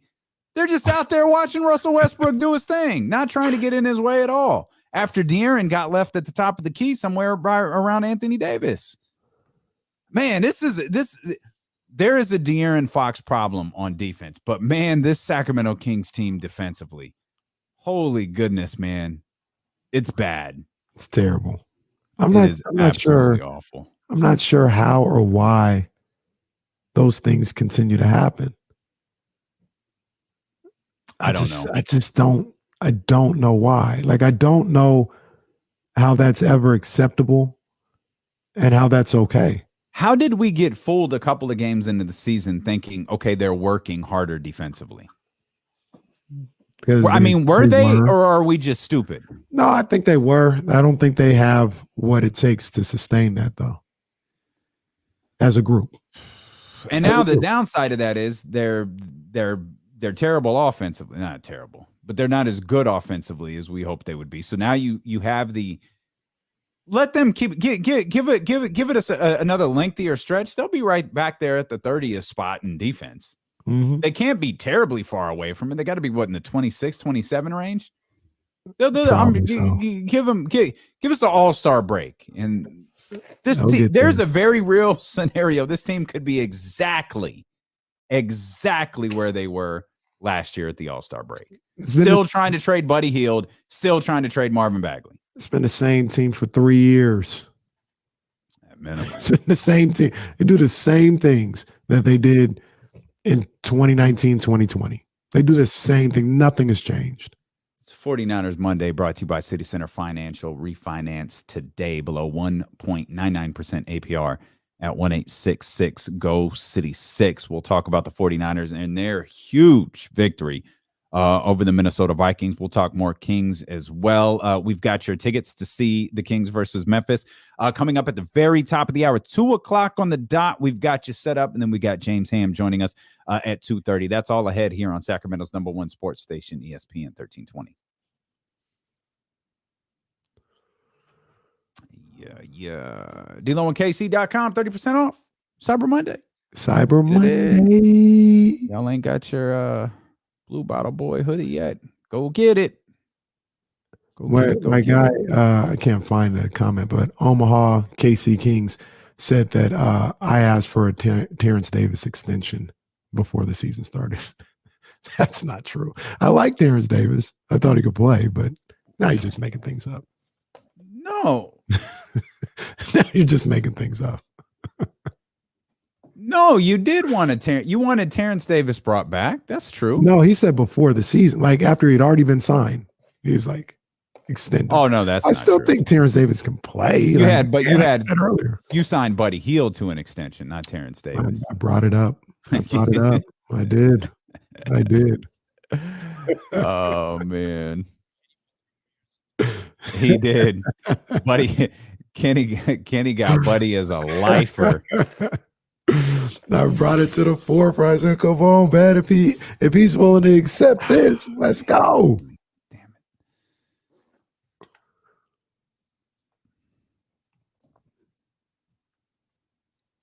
That's funny. Sign Buddy Hield forever.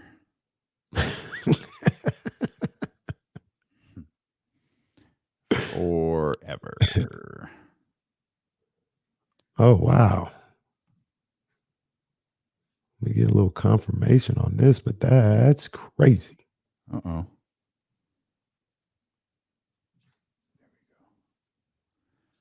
There we go. Wow. Corey Seager to the Rangers, 10 years, $325 million. Really? Let me hold $1. I saw Max Scherzer. Whew. Like, word? Max ain't young either. I didn't expect it. Damn. Keep messing this So the Dodgers lose Seager and Scherzer. Oh, that's a shame. I'll go try and buy something else. They got Trey Turner, though. Call him Trey Thompson. Deadly three-point shooter, Trey Thompson.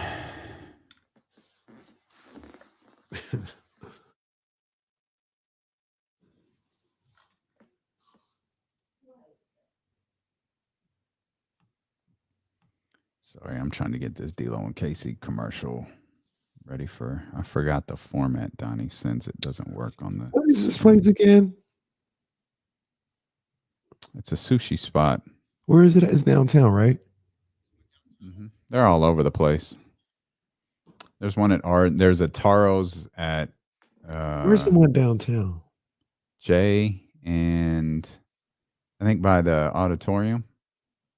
It feels like I could see the place in my head, but I guess that's not where it's at. Oh yeah, it's legit. It's legit. They got one in like Folsom. I gotta imagine they got one in Elk Grove. I don't know for sure. I would think so. They got one out here somewhere. Damn, they're making my life difficult. Let me try something here real quick.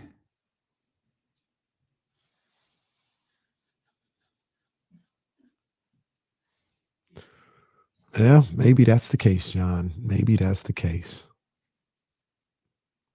They don't have a straw. Yeah, maybe they don't. Maybe they need to be shaken.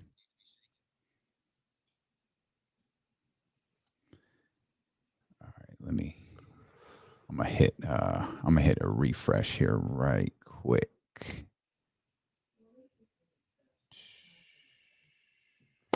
Yeah, Steven, he's 20 and 6. He's not a bad basketball player. I think when people hear me say like he hasn't improved significantly or he's not a franchise guy, that doesn't mean he's a bad basketball player. I think me and Damian are both, we've said it's not like get him out of here. You know, it's not it.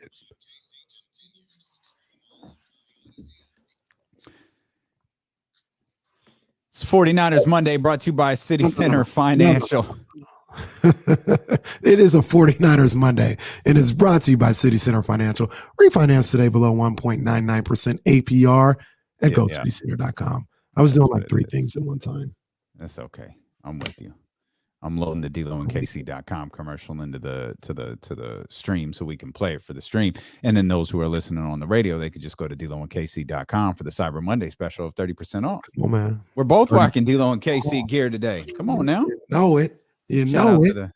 Shout out to the dope ones and Dave Garcia 209. Let's get back to you. I want to touch on the 49ers as well. We've got your chance to see the Sacramento Kings take on Memphis coming up at the top of the 2:00 hour. We will have those tickets for you, but let's get to these phone lines first. 916-349-1320. Let's go to Dave. Dave, what's happening, man? Hey, guys. How are you doing? It's been a while since I called. I think the last time I called, I said we should trade Barnes and trade for Cade. So It's been a while. Yes. But I think we need to quit blaming Luke, quit blaming Fox, and put the blame where it belongs, which is Monty. You can't you can't have a roster in the NBA that's short at every position and they're bad shooters. That's not going to work. It doesn't matter who the coach is. And it takes Fox's strengths away from him, which is driving to the bucket, because nobody has to respect any of our outside shooting. The roster makes 0 sense. And that's on Monty. Nobody else would have a roster this unbalanced with a lack of length and a lack of shooting. The roster construction is the root of the problem. Okay. Fair enough. I'd argue he didn't bring back Terrence Davis thinking he would be this bad of a shooter, though. Like Terrence Davis wasn't, I mean, for what he was, his role, he was solid last year. I don't think Monty McNair brought Terrence Davis back with any misconceptions as to what he thought he would be. I think he brought Terrence Davis back to be the guy that he was last year. Nothing more, nothing less. Be that guy. Unfortunately, he's not. Right. Buddy, he tried to trade. Like, he very much tried to get rid of Buddy Hield and couldn't. So I hear you. I absolutely hear the flaws with the roster makeup. And Monty's, Monty's clock is ticking now. And I don't think Monty's going to be fired this offseason. I don't mean to insinuate that. I think Monty McNair would be more likely to quit this offseason than be fired. But I think you look at the coaching thing, you look at the roster makeup, because this roster wise, whether he likes it or not, it might not have been ideal. It might not have been choice 1 or 2 or 3. It's Monty's. This is his squad. This is what he put together this offseason. Yeah. I mean, I'm still in a position where, I mean, this roster is better. It's constructed well enough to be better than what they are. Like, let's just stick to where the expectations were. You know what I mean? Like, the expectations were not to be a top 4 seed in the West. No, the roster is not built for that. It's not constructed for that. This roster was constructed and the expectations were to be in the play-in scenario. And it's just fine for that. It is just fine for that. And they're not getting it done. They're not producing. They're out there getting smacked up by 30. The roster construction should not have them getting beat by 30 in those situations. You know what I mean? They've gotten beat by 30, 20 in 3 of the last, 5 games? Like, it's inexcusable, man. Getting beat down by San Antonio, blowing 18-point leads by Oklahoma City. Mm-hmm. To me, that has nothing to do with the roster makeup basketball-wise. May have something to do with having the right people in the locker room emotionally, spiritually, mentally. It may have something to do with that. But basketball-wise, this team, I think, as it speaks right now, they're like a game out of 10. Like, they should, this team, this roster should not be on the outside looking in right now. You sure? Yeah.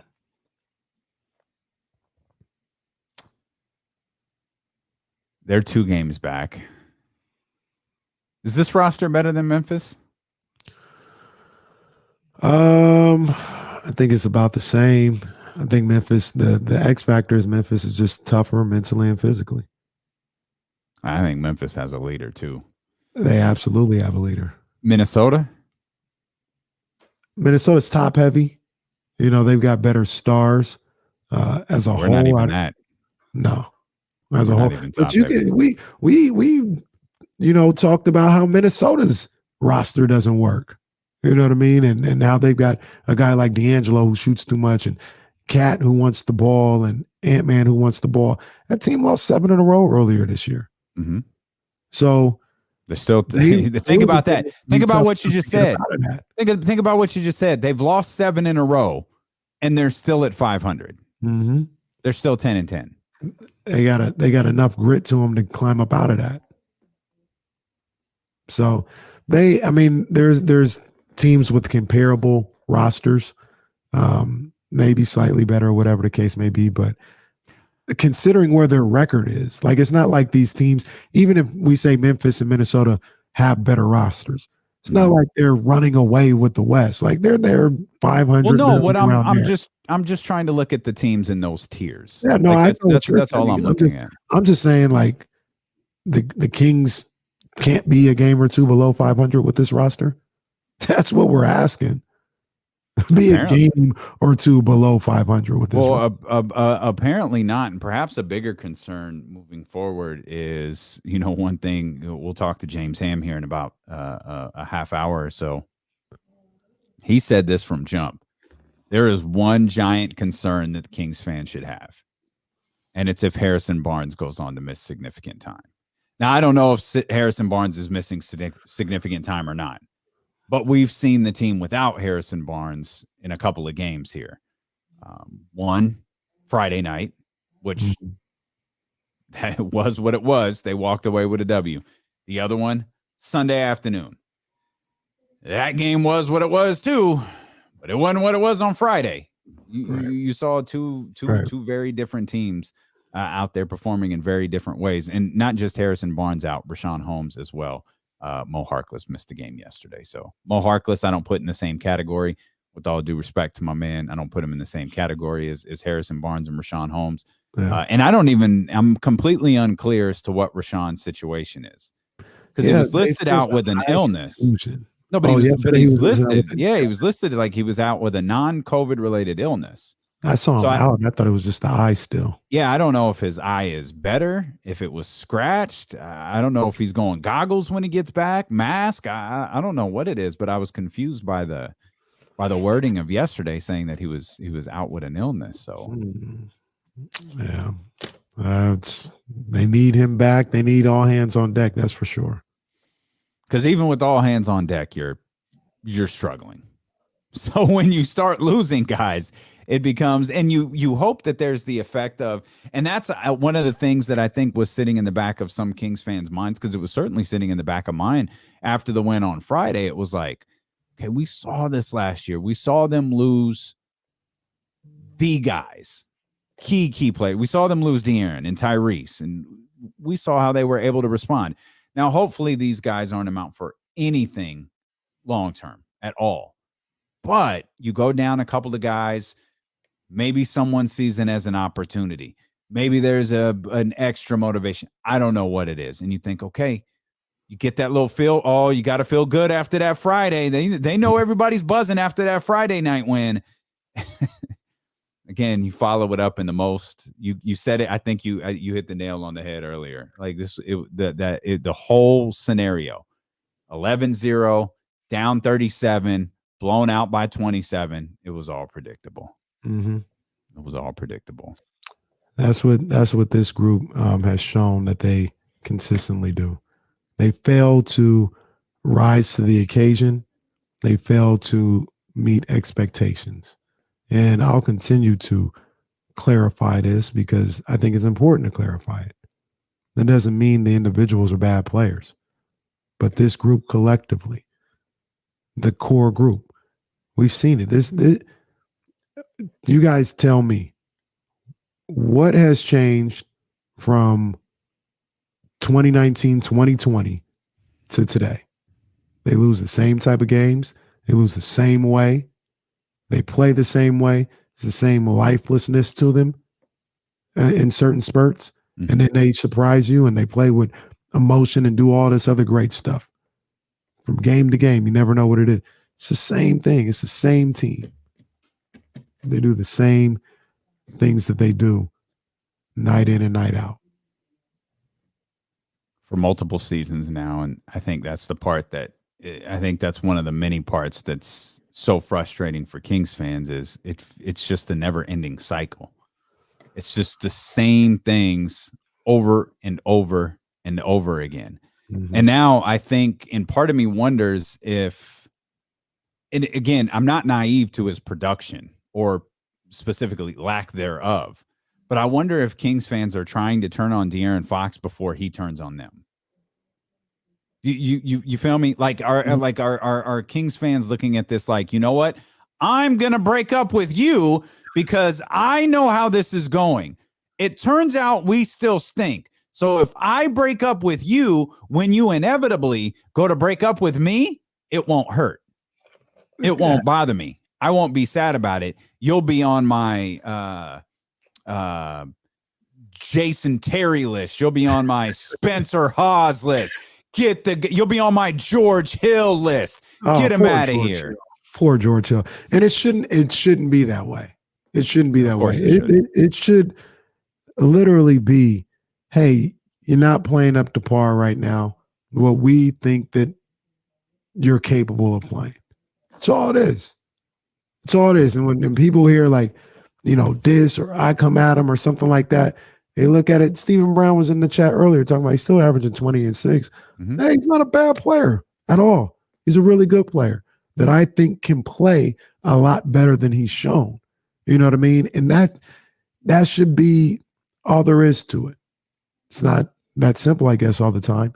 But that's now when I come out and I say, look, he's not a franchise guy, I haven't seen enough to change my mind on that because what he brings to the table is too inconsistent. When you talk about leadership, actual gameplay, and energy, you just never know what you're getting night to night, which is essentially what happens with the Sacramento Kings.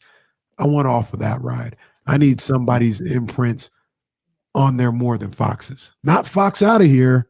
Just I need somebody's I need their style imprinted on this team more than De'Aaron Fox's is right now. Now he can still be on it and he can do what he does, but it's not a for me at least. It's not a breakup situation. It's not get him out of here, nothing like that. He's just not producing the way I feel like he should and what he's capable of. And right now it's keeping the team from reaching their goals. It's part of what's keeping the team from reaching their goals. Megan says, if we're a 500 team, we're going to lose half our games. Doesn't really matter how ugly or how close. And Megan is right. The problem is we're not a 500 team. No. It would almost be digestible. You know who's a 500 team right now? The Lakers, the Blazers, the T-Wolves, the Grizzlies. The Nuggets are a game below 500. A 500 team would be phenomenal. Mm-hmm. But that's not what they are. They're an 8-13 team right now. And we're sending you to see them at the Golden One Center, December 17th. It is the rematch. Steel Cage. It's the Kings versus Memphis, December 17th. Friday, December 17th. Not Sunday, December 17th. Sunday. Friday, December 17th, Kings and Memphis. Caller number 3 right now gets the tickets. 916-349-1320. You are listening to D'Lo and KC on ESPN 1320. KIFM West Sacramento, an Odyssey station, and driven by Lashers, Elk Grove Dodge. James Ham going to join us in about 30 minutes, less than 30 minutes. Jason Jones going to join us in about a little over an hour or so. It is a 49ers Monday, after all, brought to you by Gilmore Heating, Air, and Plumbing. Right now, Gilmore is offering Niner fans a $49 furnace safety inspection. Just mention this ad that you heard on D'Lo and KC. You get more with Gilmore, and it felt like a playoff game yesterday, partner, and you boys got the job done. They absolutely did. That was a big game, man. That was a big game for a number of different reasons. Needed to get that win, obviously, because you're fighting for playoff positioning. But it was also against a team that you're going up against in that playoff positioning. So not only were you able to get the upper hand by getting that win, now you've got that tiebreaker in your back pocket. So if things come to, the end of the season and you have the same record, you're essentially up 2 games on Minnesota right now. So that's really big. But this team needed to, in a big moment, be able to come away with a win. And they did just that. They did. I don't want to say they did it easy. It wasn't that because there was hiccups all over the place. It wasn't perfect, yeah. But I think that's a good thing. Like, they had a lot of things from, you've talked a lot in recent weeks about penalties, a ton in turnover. They turned the ball over, but they won the turnover battle. Yes. Like you look at, I think it's good that this wasn't all like cute and fluffy and, hey, we're coasting to a win. No, they had to fight and gut it out. And they got it done. That's big. They turned the ball over, were able to recover from that. They were down and were able to recover from that. And like you said, the adversity that they showed, that is much needed. This is the way Kyle Shanahan wants to play. I think we talk about a team's identity. This team's identity. This is their time of year. Weather gets a little colder. It's a little more smash mouth now. This is their time of year. And I don't know what that running the ball. It's the time where you run the ball. It's absolutely the time you run the ball. And you got a guy like George Kittle, who isn't what he has been in certain moments in the passing game right now, but he's a tight end that loves to block.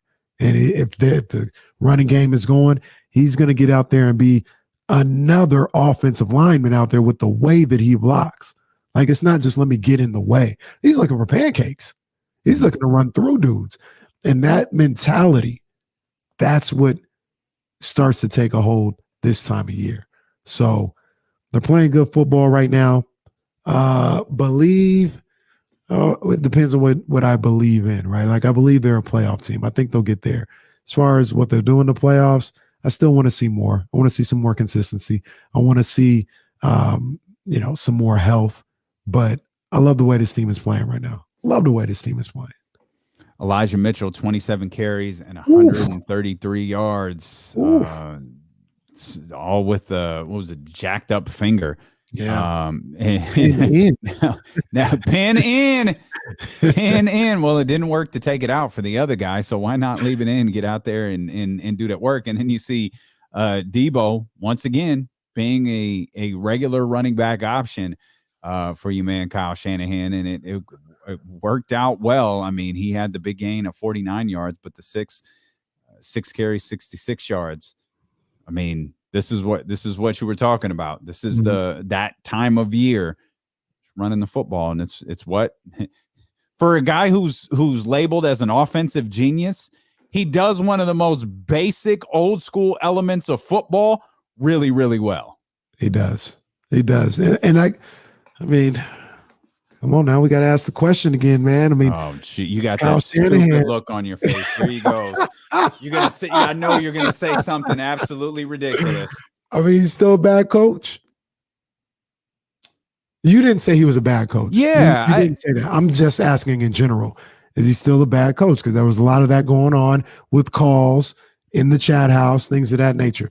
Was the 49ers playing bad? Absolutely, they were playing bad. Is that a reflection on the coach in a certain respect? When how sloppy they were playing, not taking care of the ball, penalties, things of that nature. Yes, that's his responsibility. But I always thought that was a little premature. I always looked at it as a situation where they were there with play calling and all this other stuff. They just weren't taking care of what they were supposed to take care of. Now they're playing a little cleaner game. I think he's done a little bit better. There was a rocky time in there, and it seems like it's worked. We talked about it last week, but he goes again and has another good game. Brandon Ayuk, where there was something weird going on with that. Him and Kyle weren't clicking. Another big day for him, by the way. And now he's involved. Now he's one of their best players. So I just never understood the rush for some people. And maybe it's a sign of nepotism. The rush for some people to discount Kyle Shanahan so quickly. You mean similar to the rush of people to proclaim him an offensive genius? There's more evidence that he's an offensive genius than he is a bad coach. Cap. No, that there absolutely is not. What do you mean? There is not more evidence that he's an offensive genius than there is that he's not a good coach. His record says he's a bad coach. All right. So there's more to being an offensive genius than being the head coach, right? Like he has been the head of top 10 defenses for the last decade plus. Like top 10 offenses. I mean, yeah, top 10 offenses for the last decade plus. Like there is ample proof that he is good on the offensive end. Now, being able to adjust, and like I said earlier, it felt like people were catching up with him and he wasn't making adjustments. But he's been a good offensive coach for a long time. I think the same thing that's the thing right there. You just said it. You said it beautifully. We like to go extremes. Kyle Shanahan is you asked me, do I still think Kyle Shanahan is a bad coach? I didn't think Kyle Shanahan was a good coach or a bad coach. I didn't think he's what he's made out to be. There's a fine line in the middle of what Kyle Shanahan actually is. He's a fine football coach. He's not this offensive genius. He's not terrible. He's a fine football coach. That's what he is. He's good. One thing that I will say that I questioned, and I'm not going to say I'm going to throw it away forever, because I remember last year when they were going through everything they were going through, and I was like, is he a leader of men? And he got them to like close to 500 or in the hunt. Remember I said, I just want to see them in the hunt on December 1st. And he got them there. I was like, he is a leader of men. This year, to start the season, didn't look like he was that leader of men. But this team had lost 5 of 6, I think, 4 in a row. And he turned them around. Yep. He got it back. So I think more than anything, I'm not going to change my stance on Kyle Shanahan and what's going on, because I'm giving credit to these players. They're taking care of the football. Well, they're not committing these drive-killing penalties. They've cleaned that up. And I always thought that was more of the issue than Kyle Shanahan. And maybe Kyle or his coaching staff were able to get through to these guys. And maybe, hey, listen to this. Listen to the podcast version of D-Lo and KC. Listen to this guy, Kenny Caraway, because he's right. All you have to do, we're in these games. If we protect the ball, if we don't turn it over, we could win these games. You go back to what were they on? 3 straight now? Wins? Yeah. They've but with the exception of yesterday, they've completely stopped turning the ball over, and they've won the turnover battle in all of these games as well. they weren't as disciplined in terms of penalties yesterday, but I can't recall, and maybe you can point one out. I don't feel like they had back-breaking penalties. I feel like they had more penalties this week, I think, than they had in the previous 2 weeks. Yeah. But I don't know that any of them, they weren't any of those throw your hands up in the air like, oh my God, you got to be kidding me. Josh Norman had one for sure. I want to say maybe two. Third. But Josh down. Norman, was that first half or early third quarter? I feel like he had that one. Half. One for sure was second half. He might have, like I said, he might have had multiple. So I remember one. I know one that you're talking about. Yeah, he had that. But the crazy thing with Josh Norman, who can be a liability out there for sure in coverage, he's got that peanut punch down. Oh, he does. He does. Knockout is what they're calling it right now. Like he gets at least one every single game. Let's get Sam in here real quick. Oh, yeah. Let's talk to Sam. Let's get Sam. My bad, Casey. What's up, Sam? Hey, what's going on, guys? What's up, Sam? Hey, well, first of all, I got to acknowledge I do think the team is getting better and they're improving. But I'm not ready to absolve Kyle Shanahan. And I got to be honest with you. First of all, things are earned. They're not given. And he hasn't earned it, man. He's just real middle of the road as where he is right now. He's not a next level guy. Mm. And he hasn't shown himself to be because he's too up and down. And until he can show you see mistakes with his football teams that you would never see with the Mike Tomlin team or a Belichick team. And you see him week after week for long periods of time. Now, don't get me wrong. Everybody has their moments. Can we agree on one thing? Let's stop with the trick plays. We run the worst trick plays ever, and the double throwback. Yeah, every time they run that thing, you see that ball go through the air. It's like, are you sure you're right-handed?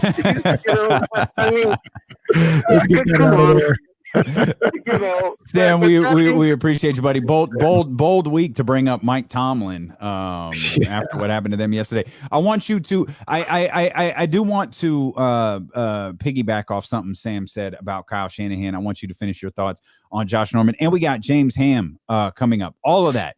Flip side too. Oh my! Yeah, flip side is up in this thing. Let's go. That's coming up next on Dealing with KC on Sacramento's #1 sports station, ESPN 1320.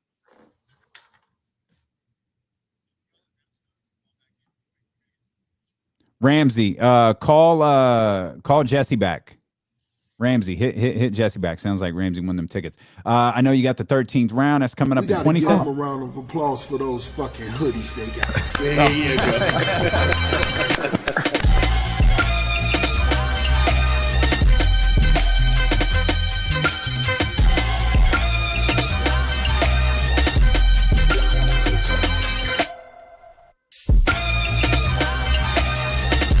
Y'all went above and beyond, and I gotta acknowledge that. Yes, indeed. It is the 13th round. We had a jam-packed, action-packed weekend of boxing. And let's start with what was at the theater in Madison Square Garden.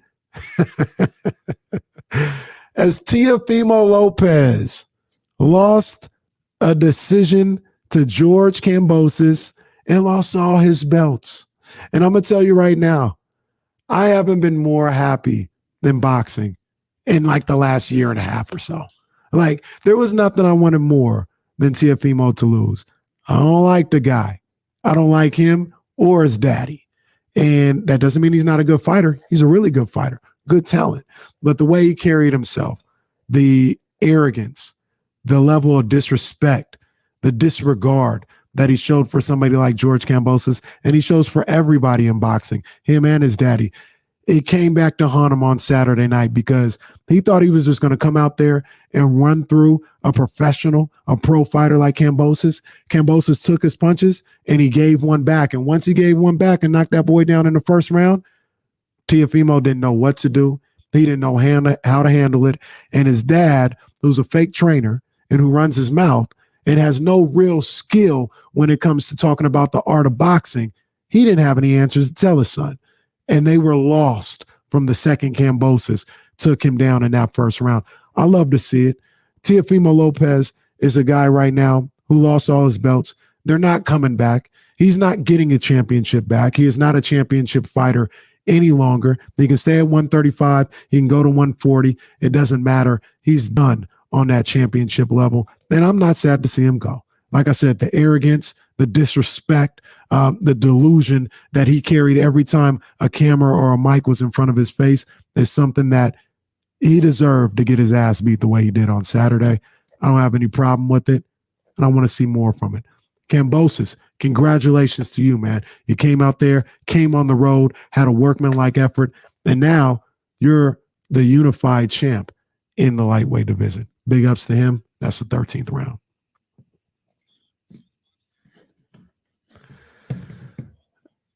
Yeah, Oscar. Yeah, post boxing. T.O. is Jesse asked me, is T.O. the boxer that I've hated the most over time? I don't like Tyson Fury. He's up there with Tyson Fury, and this isn't a boxer, but Ronda Rousey. Oh man, I could not stand. You Ronda. really don't like her? Oh no, I can't stand that lady. Cannot stand her. It's been for a long time. There's nothing redeemable about Ronda Rousey.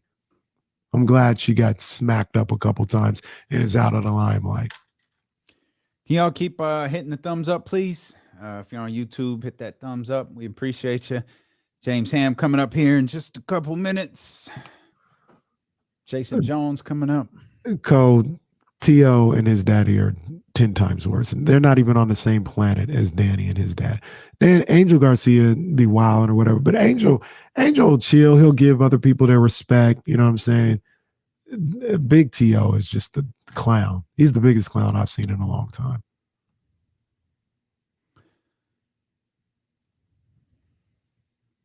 Jay Hardaway, I got to talk about that because there's a situation. Somebody said it on Twitter, and they're right. Kambosos just hit the lottery because he's a free agent network-wise, and there's a path. I'm going to talk about it later in the week, but there's a path for something crazy to happen.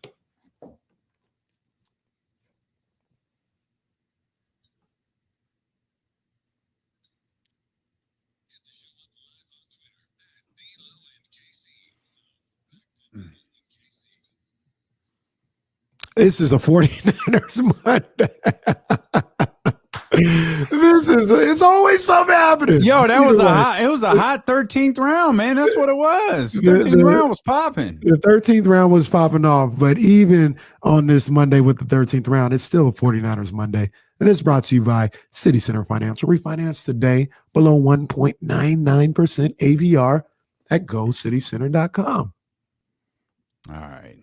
Good stuff. I had a great weekend. I had a great sports weekend. So the Kings ruined it on Sunday. Yeah, they threw a little sour taste into it, but they couldn't ruin it. But you had a good Friday.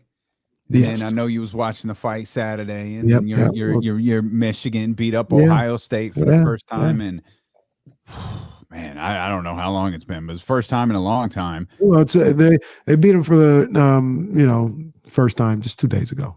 That's how long it's been since they last beat Ohio State. That's how long it's been. 2 days since they beat Ohio State. Yeah, that's how long it's been. That's all we need to count. No doubt. Harbaugh's 1-5 now. Really, just great stuff from. But Michigan. That looked like a team that could.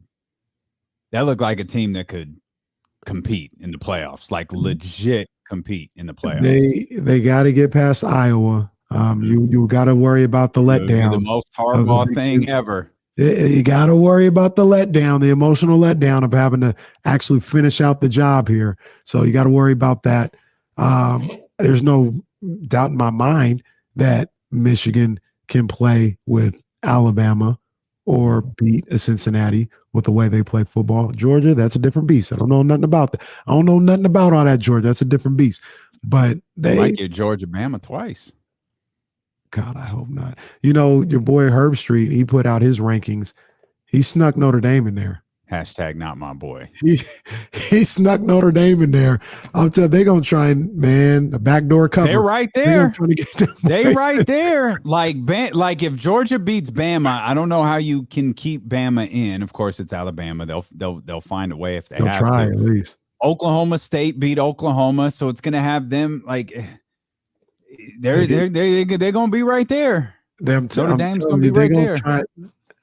This is crazy. And look, as much as I want to see Michigan and Cincinnati in there, if they try to pull this mess with Michigan, Notre Dame, at the 2-3 and have that game on the semifinal, because that's money-wise, that's as good as it gets for TV, for money, traveling, all that other stuff. As good as it gets. Yep. So if they try to finagle that thing in there, that's going to be crazy. I don't want to see Notre Dame in there at all. They don't do rankings tomorrow, do they? They're going to wait till Sunday.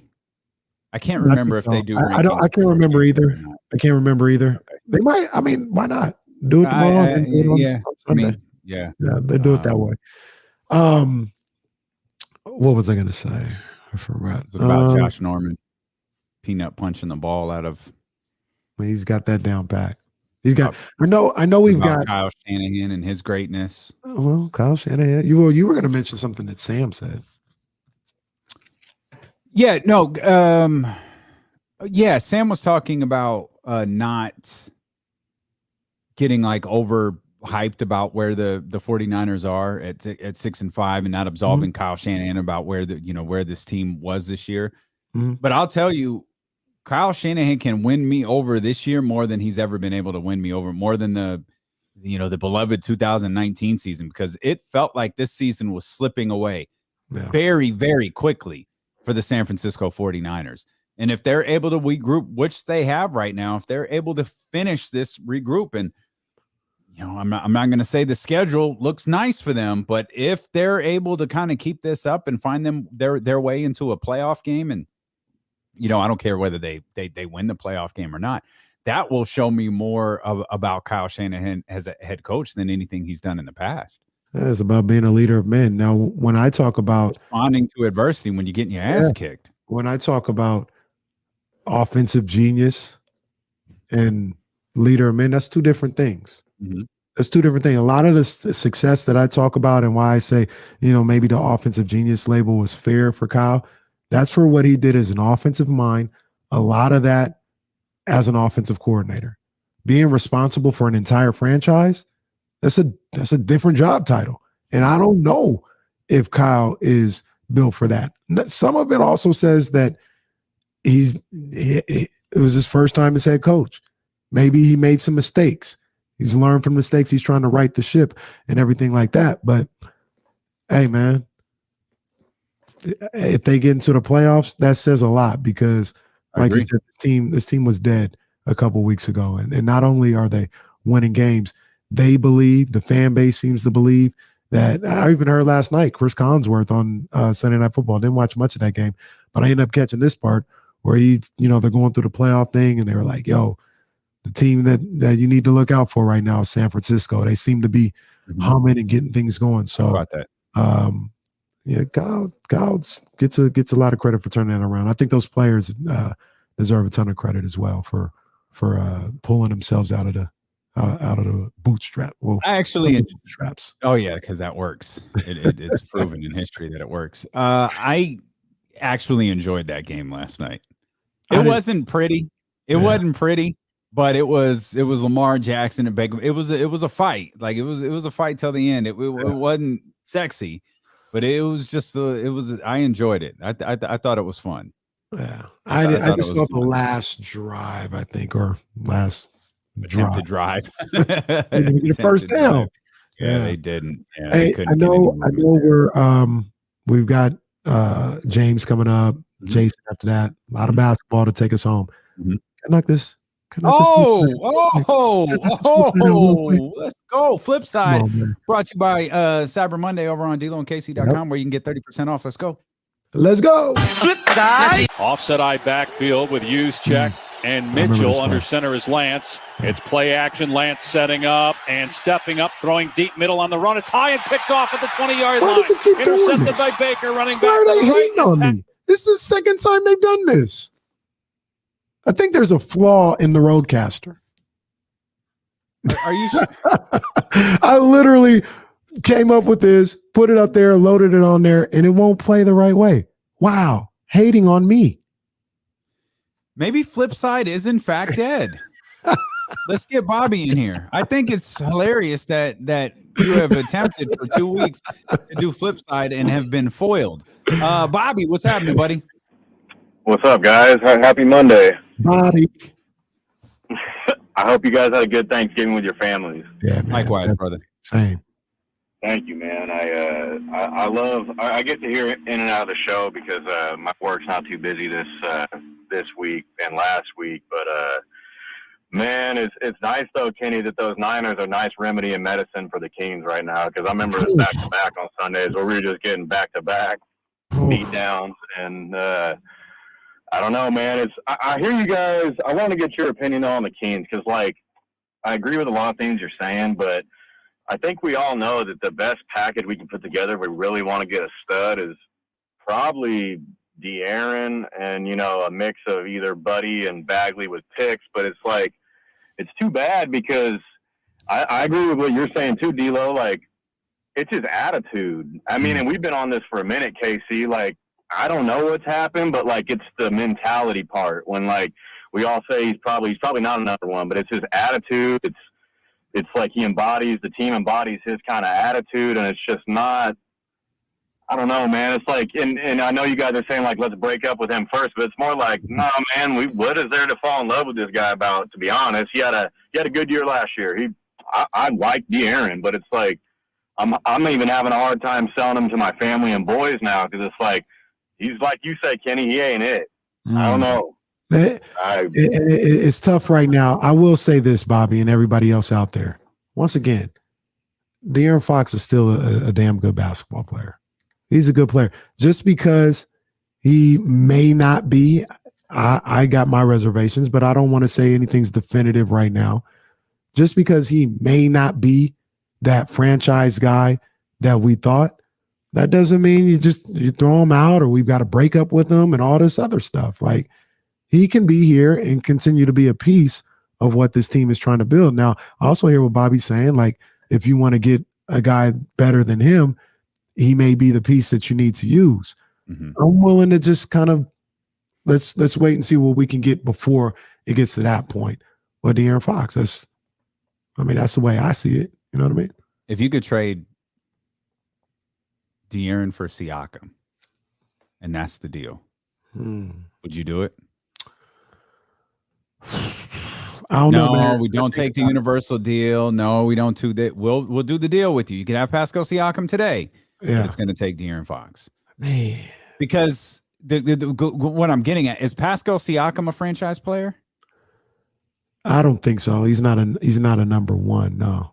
So, if to anyone who would say yes to that deal, you're saying yes because you believe that De'Aaron is fundamentally the problem with where the Kings are. Because I don't think anyone's saying Siakam is better than De'Aaron. No. I mean, there's some people who would say that, but I don't necessarily agree with that. I think they're about the same tier of player. Okay. Let's bring in James. Don't mind us, James. 27-point loss, just working out some hypothetical trade scenarios here, having our daily conversation about De'Aaron Fox and all those different types of things. We'll get to De'Aaron. James Ham, 1320 Kings Insider, joining us, and the fantastic creator of the Kings Beat, both the podcast and the newsletter, which is where I want to start with the Sunday newsletter that went out, and you wrote about Marvin Bagley. At least I think it was Sunday. I've lost track of days. Might not have been Sunday, but you wrote about Marvin Bagley. Kenny and I were talking about this earlier.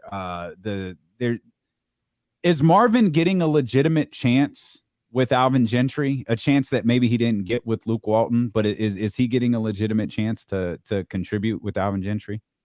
Look, I think what we're seeing here is it's pretty clear. Alvin Gentry is dealing with the fact that he's missing two of his major starters. There's no way to make up for a guy like Harrison Barnes with one person on this team. They don't have that one person. And even if they did, that one person is probably Mo Harkless, who is also injured. Yeah. And so I want to say, yes, I find it comical a little bit. I'm watching it play out and people are yelling and screaming, see, Alvin Gentry is finally giving people a shot. And it's like, well, no, he has to give people a shot because he's missing Rashawn Holmes and Marvin Bagley, and Harrison Barnes and Mo Harkless. That's why we're seeing all of this change. And then they've got kicked in a couple of times. And when that happens, then you go deeper to the bench. So, the fact that Luke King played because they got blown out. The fact that, Jemias Ramsey played, or that Damian Jones, he might be the one guy that you say, okay, he got a shot where maybe someone else wouldn't have. But outside of that, we've kind of seen almost the same exact rotations that Luke Walton would have had, except for Luke Walton had a full roster of players. So let me ask this then.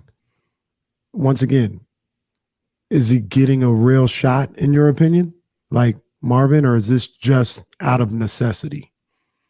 No, I think he's getting a shot, but I think both of those can be, true. He's getting a real shot, but he's also getting a real shot because it's out of necessity. So when Harrison comes back, Marvin Bagley will go from playing, 34 minutes one night to playing 18.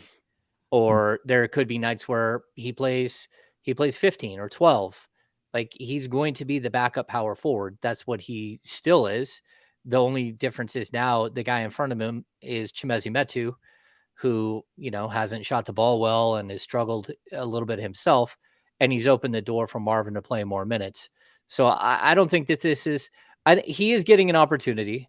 And the thing that I'll point out, and I mentioned this in my Sunday Musings column, which is something that I wrote for years and years, but then it went away when I went somewhere else. And then now it's back. And it's one of those columns that I kind of freeform and write from my opinion and also just from my knowledge of what's happening, but they're usually slightly more personal. And I think, the thing that struck out, my wife has to edit all of my work. And my wife is an attorney, so I have a very good editor, just so you know. But she's the one who has to edit all of my work. And I had a line right in the middle, and to me, it really does feel like Marvin Bagley, he tried to skip a step. He went from trying to be, he just wants to be great, but he never tried to be good. And so he never got good. And so we never got to that step where he was good. And now I think we're finally seeing the moment where Marvin is slowing down and becoming more of a basketball player and less of a prospect. And I think that's tremendous for everyone involved. I'm happy for Marvin because this doesn't always happen. Like, I've covered so many young players in Sacramento, and they all think that they're the next Michael Jordan or the next Kobe Bryant. And it doesn't come until it's way too late that they figure out that they're not. And, even like I remember Omri Caspi telling me it wasn't until he's like, I left here, I went to Cleveland, then I went to Houston, and Kevin McHale pulled me aside and said, look, if you're going to make it in this league, if you're going to be an NBA player, then this is what you have to do. You have got to do exactly what I say. You've got to stand in the corner and wait for your shot. You've got to run and get out to the wings on the fast break. You're not going to be a 20 points per game guy or a 14 points per game guy. If you get to 10, it's because you got to the free throw line once. You hit 3 threes and maybe you got to the line once. He's like, but this is who we need you to be. And so many players, it takes so long to figure that out. And I think at this point, it's possible that the light bulb has gone on with Marvin Bagley.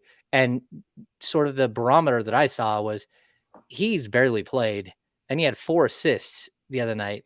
That's his career high. He tied his career high from his rookie season where he had 4 assists in one other game. But that shows you that Marvin is starting to look at the floor. He's starting to look for his teammates. He's not just going into the post, raising his left hand and demanding that you give him the ball while getting in the way of everything they're trying to do. He's playing basketball. And to me, that's a huge, huge thing for Bagley and his development moving forward. He's played in really impactful minutes too. I mean, obviously he had the huge shot against Portland, and then he was a big part of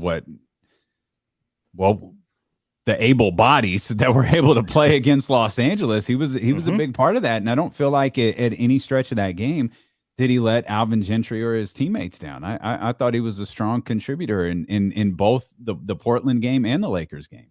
Well, the Lakers game specifically, when have we ever seen any coach say, okay, Marvin, I need you to go guard LeBron James or Anthony Davis?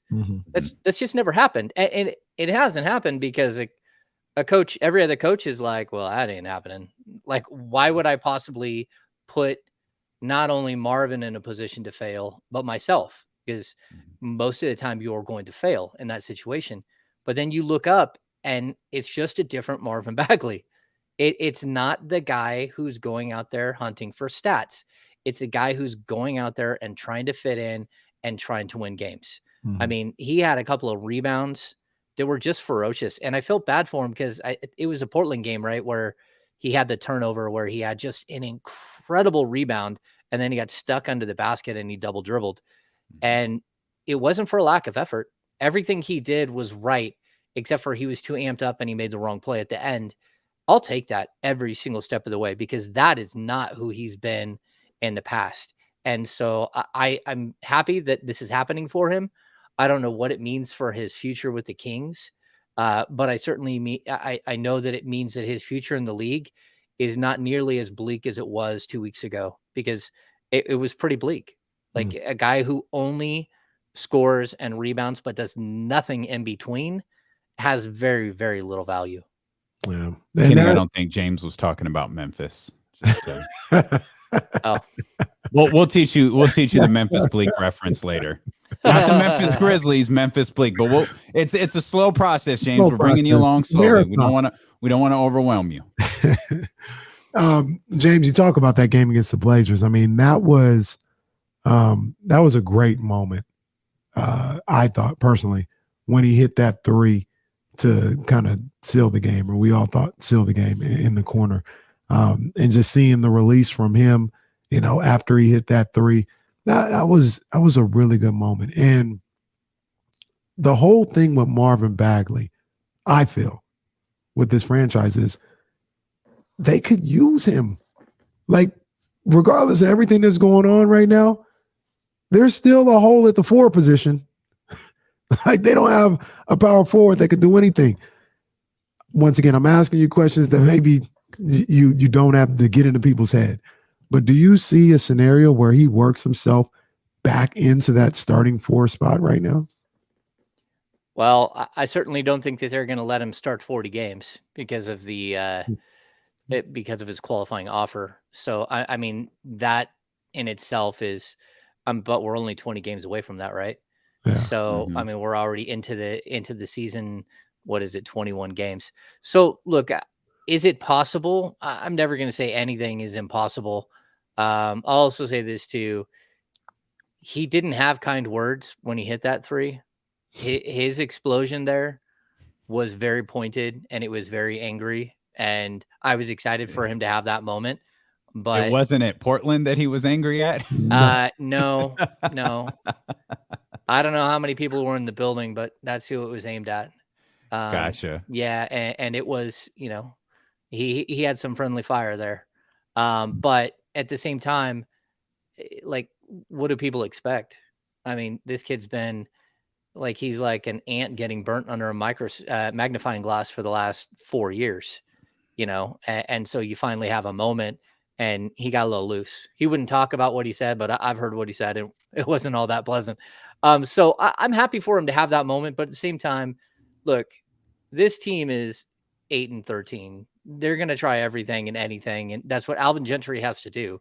He has to sit there and try to get this team through this season. And he has to earn his coaching role for next season, if that's what he wants, or if he can accomplish that.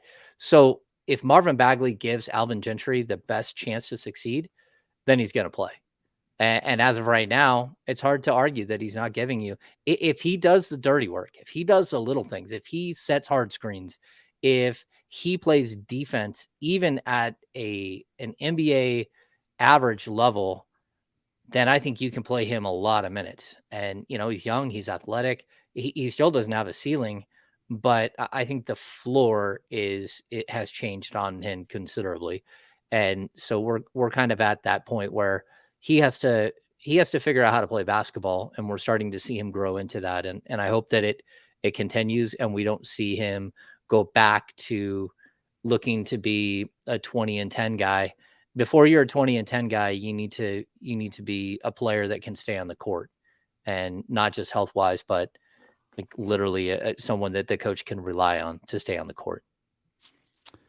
Okay. I gotta ask another. I gotta ask another question about Marvin Bagley. Then we'll dive into De'Aaron Fox and the team shooting woes and the disaster that was yesterday's game versus the Memphis Grizzlies. 1320 Kings insider James Ham with us here. You can watch the show on twitch.tv/ESPN1320, youtube.com/ESPN1320. We welcome those listening on the Odyssey app and 1320 AM. We're coming back with more with James Ham. He's our Kings insider, but it is a 49ers Monday brought to you by Gilmore Heating, Air, and Plumbing. Right now, Gilmore is offering Niner fans a $49 furnace safety inspection. Just mention this ad that you heard here on Dealing with KC. More Kings talk on the way here on Sacramento's #1 sports station, ESPN 1320. Ooh, all right. Yeah. How was your holiday, James? It was good. It's just chaotic, because we had all of that work leading up to it. It's like you couldn't really catch a breath. It was just a whirlwind.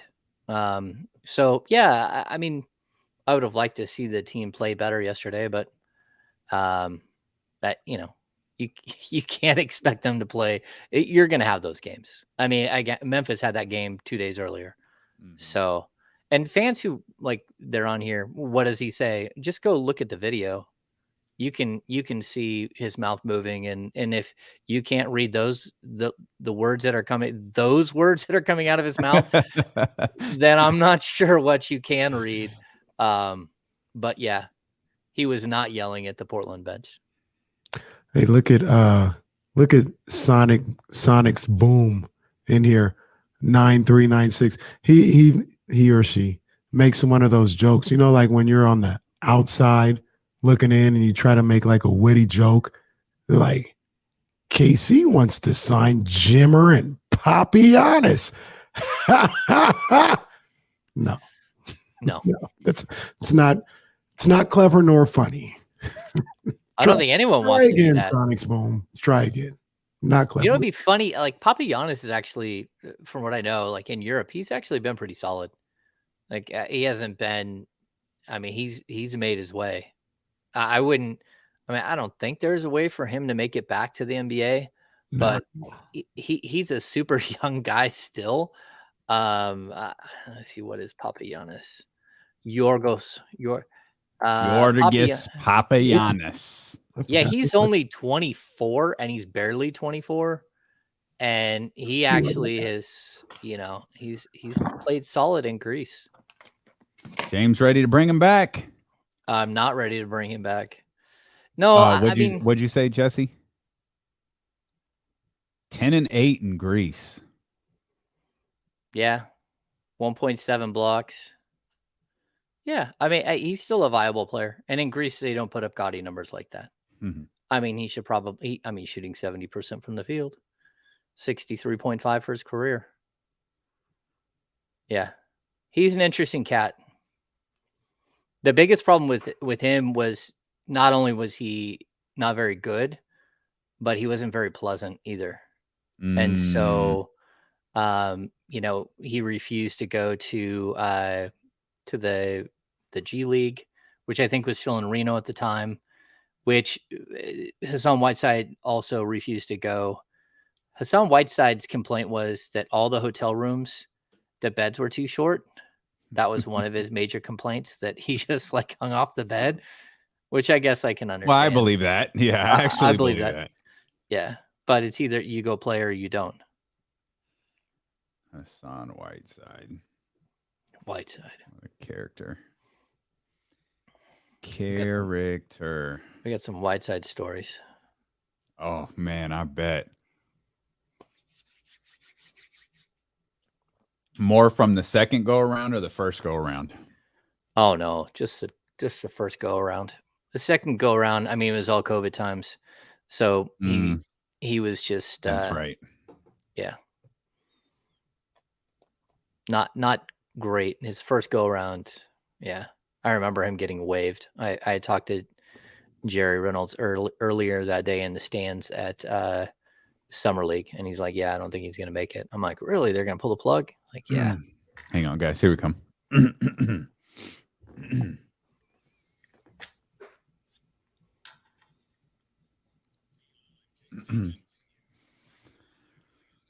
Back here on this 49ers Monday, brought to you by City Center Financial. Refinance today below 1.99% APR at 1-866-GO-CITY-6. And our 1320 Kings insider, James Ham, with us. I kind of want to put a bow on this Marvin Bagley conversation. You had mentioned the shot against Portland and his reaction to it. In your experience, you've been covering this team for a long time. Has the fan base... Is Marvin Bagley the player they have most aggressively gone at? Because so much is made of Marvin's relationship with the fans. And I've always been like a little bit confused by that. But is it greater than anyone in the past that you can recall? No. I mean, Kings fans always have one, that they pick out. Yeah, they always have one that they pick out, and they do this too. It's just, that's like Willie Cauley-Stein got a lot of this as well. Mm-hmm. And Willie never helped himself. Like Marvin doesn't help himself because he's got outside noise. And then, of course he asked for the trade. But before that, Marvin hadn't really said anything that would cause you to believe that, cause fans to go at him. Some fans get upset about him, in his rap career. And I don't get that at all. Like at the end of the day, again, these guys have to have some sort of ice. All they do is eat, drink, and sleep basketball. They should be able to sit around and throw some bars if that's what they want to do. I mean, again, De'Aaron Fox, there's a time where he's playing like 14 hours a day of video games. So, I mean, how are you going to fault one guy? People hated that like Willie painted. It's crazy. I think with Willie, there was just never like I always bring Willie back to this. Like, so many of us were athletes, right? That we always looked at that one huge, tremendous athlete that you played with who was just so naturally good and big. And like, he got to be the star because he was really big as like a 14-year-old and was like the number one guy walking into his freshman year and solidified himself as that moving forward. And you always have that, man, if I was only that tall or if I was only that big. I think so many athletes have that. And with Willie, I think that's what a lot of it was. Everyone just looked like, man, you have so many gifts, so many tools, and you just don't seem to care.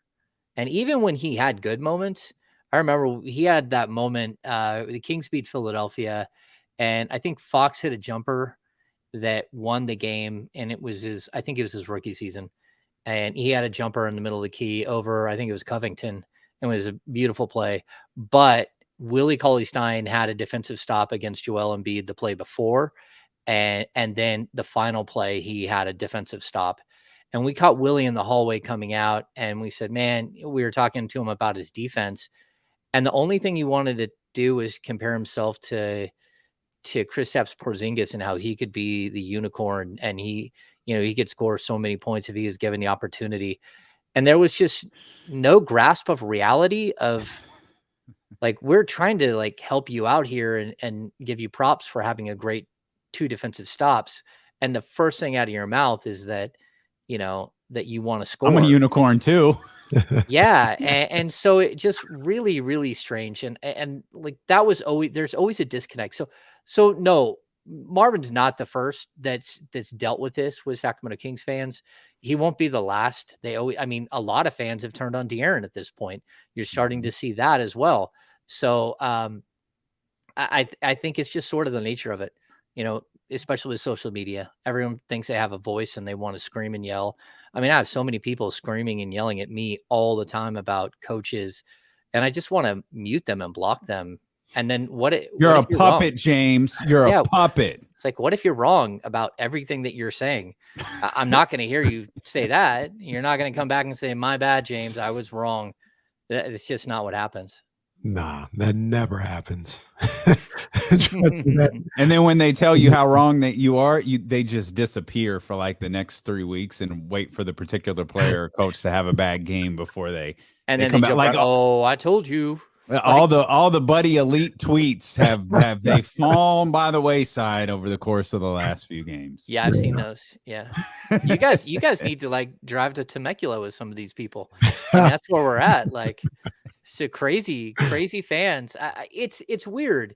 You know, you want to have this dialogue with fans, and I think if you text with me, people know that if you text with me, I usually do like gifs back. Like I do like little video things back, or I do a lot of emojis. I don't say a lot. And if I do, I call you because there's a lot of times where I'm driving. But I've gotten to that on Twitter too, where I'm speaking with like Oprah stuffs or Oprah yelling at people or Yeah. Alec Baldwin pouring whiskey into a glass that never empties. Yeah, so yeah, that's what you're gonna get from me from here on out, people. I'm not gonna deal with you. That's how it is. Or you can this is what I do, James. In some cases, you just suspend people. They're suspended from talking basketball or boxing with me. They can look. I'm probably never gonna block anybody. I block them. I don't ever want you, whoever's doing it, to think that you got that far under my skin that I just got to block. No, you ain't never gonna get blocked from me. I'll be right here. You can see my stuff. I'll see yours if I need to, and trust me, I see yours. All right, so I ain't gonna block nothing. But when you at me, I don't have to respond. If it makes you feel better to try and get my attention, that's cool. I don't have to respond. Like, I don't have to respond. And you try to engage me in a conversation, no, you're suspended. You don't get to talk and go back and forth with me. You don't get that opportunity. That's just kind of how I go about it. Yeah, I block people. I mean, not all the time, but when someone's offensive, I don't let like racial epithets go on in my timeline. That just gets you an auto ban. I don't even want to see it. I don't even care if you're joking or anything else. I don't care. And there are other things that get under my skin that people say or do, and it's like, okay, I'm just gonna block you. I don't need that stress. You know, there's plenty of people out there in the Twitter universe that have positive souls, and then I don't want anyone sucking the soul out of me and making me, frustrate me. I'll just block you. If you don't want my Kings coverage, that's fine. Go find somewhere else, because I'll just block you and you won't be able to get it. Where's that? You could be missing out on the best Kings coverage on the planet. Kings beat. Of course, our 1320 Kings insider, James Ham, here with us on ESPN 1320. I imagine De'Aaron's blocking a few people on social media right now. We were talking earlier about De'Aaron and kind of the goods and the bads, the pluses and the minuses of his season. It evolved into a kind of a deeper conversation of looking at his growth over the course of the last couple of years. But one thing that I pointed out, and it's my concern to me, and it's a big concern to me, and you're closer to them on a regular basis or a more regular basis than we are. It feels like De'Aaron's attitude has changed. At least that's the vibe, and I understand the difficulties of Zoom press conferences and those types of things, but it feels like De'Aaron's overall demeanor has changed. Is that accurate? Yeah, I mean, I think so. But I think that, number one, he got off to a really, really rough start. And then he's the guy that wore it when the Kings were losing all those games in a row. He's the one that really struggled out of the gate. And so I don't know. I think part of it struggles. I think part of it is the here we go mentality. Here we go again. Because the Kings are right back in the same exact situation that they have been in past years. And you just can't keep talking and then not doing. And I think he gets that. And I mean, there are certain press conferences where his attitude is just shot and you're just like, oh boy, here we go. But at the same time, I mean, Rashawn Holmes had one of those this last week as well, where, I mean, I raced down from my seat, and by the time I got into the media room, he was finishing up. And then that was it. We didn't talk to him. I mean, he was maybe 45 seconds of a press conference, and it was an angry 45 seconds. And the people that were in the room weren't ready to handle his, like, where he was at and try to draw some more out of him. And so it's not just De'Aaron. I think we've had quite a few press conferences where, either guys are really happy because they won or really angry because they lost. I mean, Tyrese Halliburton over the last couple of press conferences has taken upon himself to call out members of the media for questions that we've asked or things that we've said out, whether it's written or on a podcast or, just a question that someone asked of Luke Walton a month ago. And, he's like, "Hey, how's my defense been? I'm just checking in. Has my defense been okay?" To reporters. And then I had asked him months ago, well, not months ago, but at the beginning of the season, just like the chemistry between him and Fox looked off on the court. And now he thinks every time he sees me, he's got to ask me if his chemistry looks better. I remember that. And it's like, well, does it? Does it really? Because you want me to be honest, like you've scored in single digits 6 of your last 9 games. So does it? Because I'm not sure that it does. So this team still has chemistry issues on the court. They still haven't been able to string anything that's that productive together outside of the first, 9 games where they won 5 out of 9. Outside of that, it's been a mixed bag of bad and not so bad.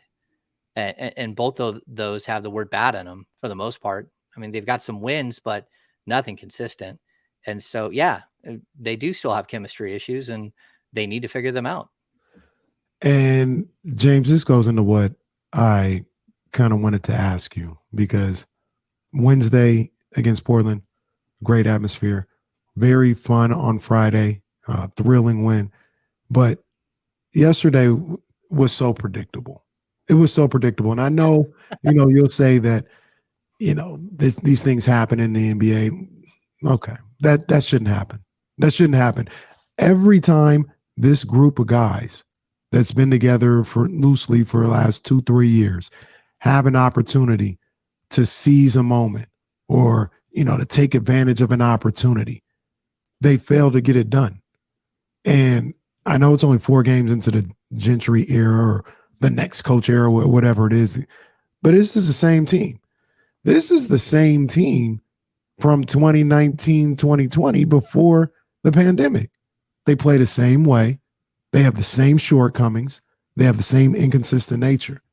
And until further notice, I don't see this changing with this particular group of players. I don't disagree. No, I mean, unless there's some weird epiphany moment where they just put it all together. We saw it with the Charlotte game, right? Where all of a sudden every shot goes in and everything looks perfect and they're moving. Well, unless they have 8 of those games in a row, then I think we can say they are who we thought they are. They're the same exact team. And so, but when we look at Sunday, I'm not sure how anyone just walks into a game thinking, oh, the Sacramento Kings should walk into Memphis because they're missing Ja Morant and just thump them.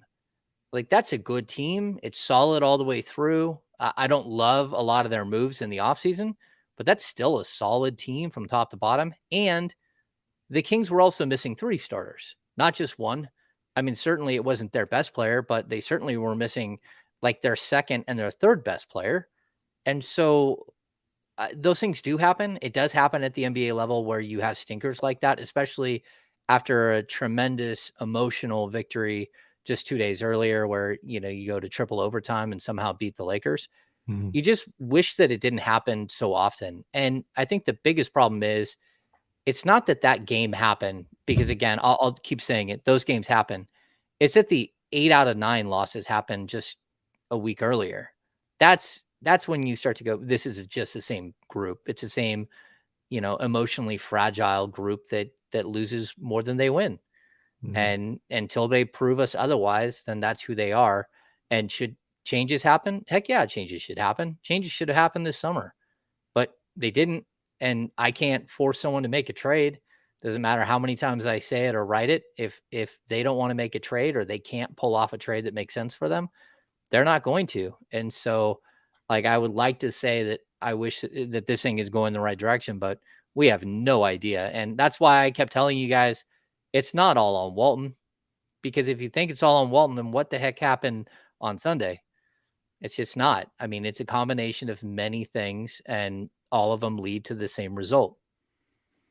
You're listening to D'Lo and Casey on ESPN 1320 KIFM West Sacramento, an Odyssey station and driven by our friends over at Lashers Elk Grove Dodge. It's 49ers Monday, brought to you by City Center Financial. Refinance today below 1.99% APR at 1866. Go City 6. It feels like, and I recognize the stupidity of what I'm about to say, but it's like, if this team can't make shots, they can't adjust. Like it feels like everything that this team does is solely based on you mentioned the Charlotte game. We got to shoot 65% from the field. If we shoot 65% from the field, we're going to win games. But when those shots aren't falling in there, what were they? 9 of 40 something or 7 of 40 something from 3 yesterday. They have no answer. They have no backup plan. There's no plan B. It's like we're going to hit 60, 70% of our shots in the first quarter, and that's how we're going to win games. Yeah, I agree. The only one who seems to have that mechanism when things have gone totally south is Harrison Barnes, where he goes, oh, man, we just can't hit a shot. I'm going to go to the rack and see if I can get to the line or score a bucket. He's the only one. And, when they had, I'll go back to a couple of years ago, they had Zebo on the roster. And, there was a lot of, why is Zebo on this roster? And the fact was that if you need a shot to stop a 6-0 run, you feed Zebo and he comes away with a basket like 80% of the time. Like he just goes into the post, he bullies somebody. He doesn't take his fall away 3-pointer or some weird jump shot. He understands that in that moment, I got to go get a bucket to stop this run. Mm-hmm. The Kings since he left, they don't seem to have that one guy where it's like, okay, if we have that run, we got to stop it at 6.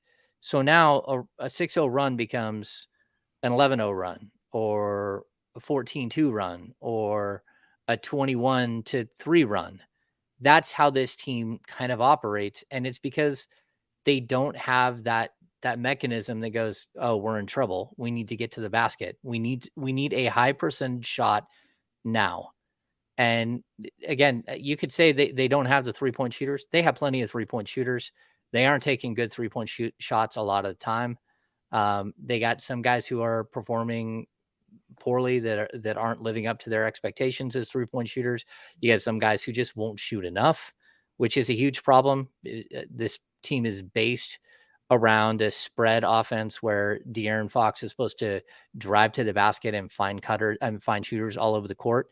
I mean, I don't think his assist numbers are way low, but I think they're low not just because he's not passing the ball as much, but because people just aren't hitting shots. This team is just really a poor shooting team. They're shooting they came into yesterday shooting like 33.3% from 3.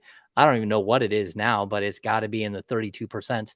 This team usually shoots around, 37.5, 38% from 3 as a team. This is a good 3-point shooting team historically over the last few seasons, and now they're not. So if they're not hitting shots, you're right. They're a hot mess, and they don't have another answer, and they need to figure that out. That's as big as any other problem that they have.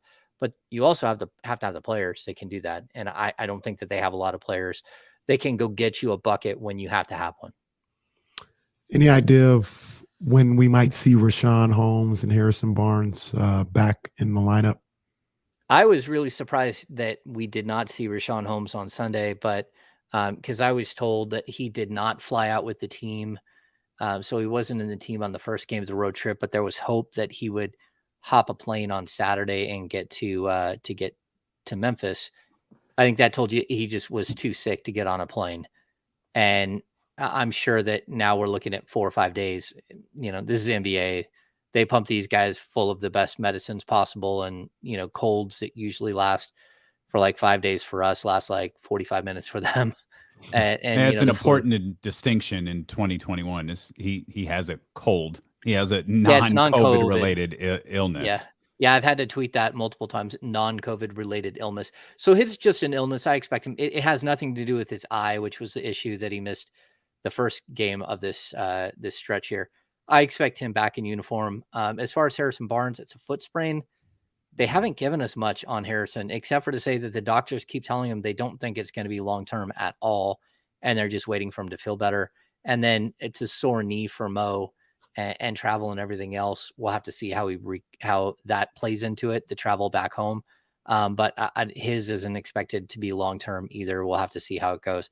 But yeah, it's definitely none of those guys are supposed to be out long-term. And we just have to wait and see if it's, the next game or the game after. And I would assume that Holmes is much closer than Barnes. I believe this is all your fault, James, because you said the one thing that the Kings couldn't handle this year is a loss of Harrison Barnes. So thanks, James. Thanks, James. And what are they? They're 1-1 without him, right? And, they even won the game that he got hurt in. Yeah, so it is my fault. And that's right. He did get hurt late in the Portland game, right? Is that the one where he got hurt? I saw it. He went up for a rebound or something, and he didn't get the foul, but someone else got the foul right afterwards on the Kings. Yeah, I mean, this team, they can't survive long-term without Harrison Barnes. They just don't have, even if you like what Marvin's doing or you like what Chimezie does, they cannot replace what he does. That's just the long and the short of it. He does too many things for this team, and you can get away with it for 15 minutes here or there. You can't get away with it for 5 games or 6 games. You're going to lose a majority of those games. It's a side note. You got to see the Lakers, really lock into what's going on. Are they going to stay in that play-in scenario the whole year? Because I don't think they're that good from, what I saw on Friday night, and they got issues. Yeah, they're poorly constructed. I mean, the Lakers team is totally poorly constructed. I mean, I'll be honest with you. I think they would have been better off just keeping Montrezl Harrell and Kyle Kuzma, instead of trading for Russell Westbrook. That whole entire team is just a mess. That's what it looks like. And even the guys that they do have, they have guys that can shoot the ball, right? They've got Wayne Ellington, they've got Monk, they've got a bunch of guys hiding on the bench that can shoot the ball. They're just not playing them because they're not good enough at other things. And I almost wonder if that's part of it. If you just let those guys play and get comfortable and find a role, then maybe you would be able to space the floor and do what you need to do. But the fact that Anthony Davis is the worst jump shooter in the NBA right now, that's a problem. I mean, he just doesn't look anywhere near what he should look like. And, the Lakers are a team that always feel like, oh, we'll just hit the switch. Where a team like the Warriors, they don't have an off switch. Right. They just go and go and go. I mean, the Warriors didn't have enough talent the last 2 years. Wow. Now you're looking at them and just watching them play and play and play, and they're so good. And it's because they look at the season as, part of the playoffs. This is, if we want to be good, we want to have a high seed. We want to get to the right spot. And, I just think the Lakers believe that they can turn it on and they can beat anybody. And, maybe they're right. It's always possible. I think the belief is LeBron and Anthony Davis, perhaps, but certainly LeBron James, Russell Westbrook, they're mentally tough teams. The Golden State Warriors are a mentally tough team. Kenny was talking about this with the Memphis Grizzlies as well. The Grizzlies are tough. We thought all offseason that the Kings, they got tougher. They're not as weak as they used to be. And from a certain aspect, Mo Harkless step into Yusuf Nurkic, Chimezie Metu being a little bit stronger than he used to be. They're tough in that regard, but it still feels like this team is mentally weak. Well, it's just like the Lakers with 3-point shooting. The tough guys on the Kings don't play. So that's the problem.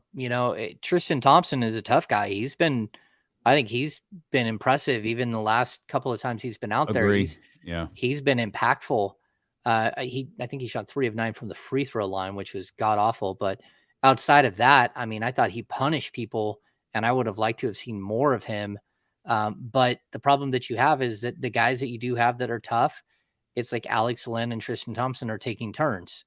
So taking turns, one of them will play one game, one of them will play the next. Unless Rashawn Holmes is out, then you got to play them both. But for the most part, you lose toughness when those guys are only playing 12 to 18 minutes a game, and only one of them is playing. So I think the Kings, the players on the court, need to show more toughness for sure. But I'd also say maybe there's a point where, a guy like Luke King, who is tough, maybe you do need to play him. Maybe you need to let him get physical with people. Terrence Davis is tough. Like, let him have some more time to get his shot going and find himself.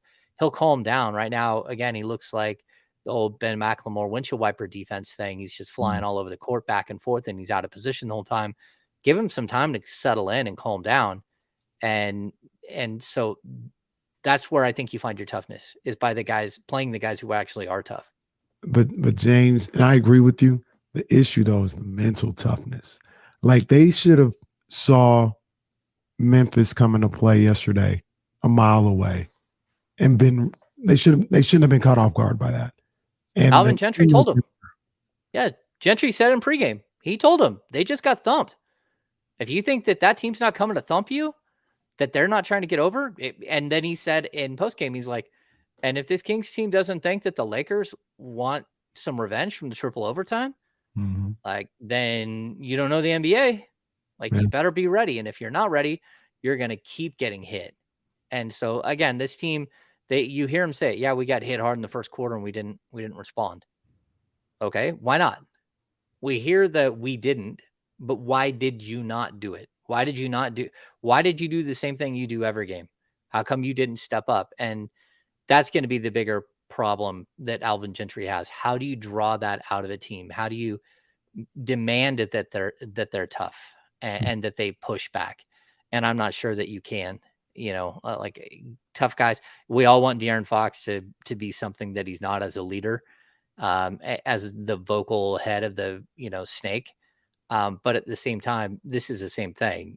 Everyone wants, specific guys on this team to be tough guys. Well, some of these guys just are never going to be tough guys, and that's okay. They don't have that in them. Remember when Mike Tyson knocked out Trevor Burbick, and Burbick kept trying to get up and he just kept falling down? Like, that's the Kings. Like, they're trying to get up, but they don't have their legs underneath them, and they just keep falling over. That's what the Kings are year after year after year. They're the opponent of Mike Tyson in the mid-'80s, trying to get back to their feet and just continuously getting knocked back down. Well, and then they're the lifeline lady for like 8 game stretches. They are. They're like, I've fallen and I can't get up. I mean, that's where they are at some point. Like, you're right. At least someone's trying to get off the mat and trying to show you that they're not done. That's not what we have seen here in the last 3 weeks. You want to work in a Wendy's Where's the Beef reference before we get out of here? Any more mid-'80s references we can work in? That's James Ham. Make sure you check out the Kings Beat. Make sure you check out the Kings Beat podcast. There are rumors that the Kings Beat YouTube channel is on the way as well. James will be back with us covering the Sacramento Kings as the week rolls along. Jason Jones is going to join us here on this 49ers Monday, brought to you by Gilmore Heating, Air, and Plumbing. Right now, Gilmore is offering Niner fans a $49 furnace inspection. Just mention this ad. You get more with Gilmore. We're going commercial free until the top of the hour when we deal with KC Return on Sacramento's #1 sports station, ESPN 1320. Whew. I've fallen and I can't get up. Yeah. These guys sometimes are more like Roberto Duran, no mas. No mas. They just get punched and they say no more. Oh, but Durant was such a tough guy, man. Oh, just that one time, Durant. Yeah. Hands of Stone was, yeah. Up as rocks. All right. Yeah. The Kings Beat turned 1 month old today. So nice. Yeah, we've had a tremendous start. And I know, Damien, you'll get the happy hour. We're setting it up for Thursday night this week. So nice. I'm always down for a happy hour. I'm always down for a happy hour. Yeah. Go subscribe. Be back. Awesome. All right. Oh, come on. The Sonics were bad. No, come on. I wish. I feel bad for the Sonics. I don't. But I feel bad for the Sonics fans. I do think that would be a cool place to have a team. Just not before Vegas. What? I don't want to. Is that a giant coffee cup or is that just a weird angle? No, it's a giant cup. Okay. Yeah, I'm drinking hot tea. Enormous. That is a big mug. All right. I think I have to leave so Jason can come in, right? No, I mean, you can. You don't have to. I don't think. I don't even know if Jason's on the stream or the phone yet. But yeah. What color is that D-Lo and KC shirt? It's green with the gold. Yeah, the gold. I'm gonna need to get me one. I'm gonna have to hop on and get me one of those. I saw the gray one too. I like the gray. The gray was with like the light lettering. The that blue, was nice the blue too. lettering. Okay. Yeah. But I'll go on and buy me one of those. The green, I'll send you. I'll send you these. I'm a green dude. I'm a green dude because I got the green. I'm not Irish. Well, I'm a little bit Irish, but yeah, I got the green eyes. There you go. So, yeah, this one came out well. Yeah, I like it. I like the color of the hoodie. So, all right, gentlemen. Well, hey, all right. Take care. Thanks, James. Damn. We'll see you Wednesday. Yes, okay, sir. man. Sounds good. Bye. All right. Bye. We'll see what Jason needs to do. Yeah, I got him. I'll have him ready either way. Either way. Ham gets a lot of, I think what a lot of people do, and it frustrates the hell out of me, is they're like, the media doesn't hold the team accountable. It's like, no, get the fuck out of here. What you're talking about is that other radio station doesn't hold them accountable. Because Jason Jones sure the hell does. James Ham does. Like, I don't know, like, who these fictitious members of the media that people are talking about when, like, you guys need to hold him more accountable. But what you want us to do? Go fight him? Right. Like, what are you talking about? It's always been ridiculous to me. Like, how would you prefer we hold them accountable? Like, you want us to talk about them? We do. You want James to write about them? He does. Jason Jones eviscerated the whole organization 2 weeks ago on this show. Like, what do you want these guys to do? Say what you mean. Say who you're referring to, because we all know who it is. Facts.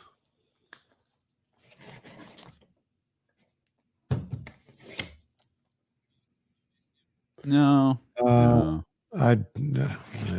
We'll know. Like, if he pops on the screen, we'll know. If not, just call him. Yeah. Oh, here you go. John says, I would personally like you to go fight them.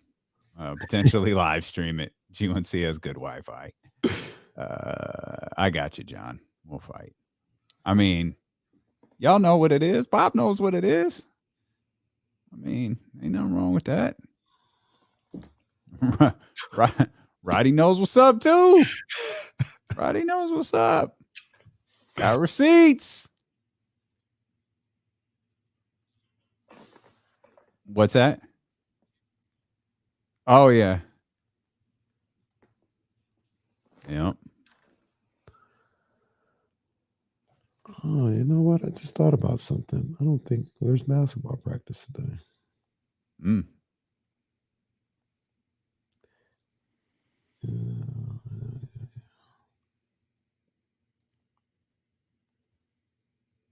Seriously trying to think, do I need to buy anything? There is no basketball practice today. Send J Ross over to DeLoandKC.com. Send him over there with a hoodie. I got to visit with J Ross a little bit on Wednesday.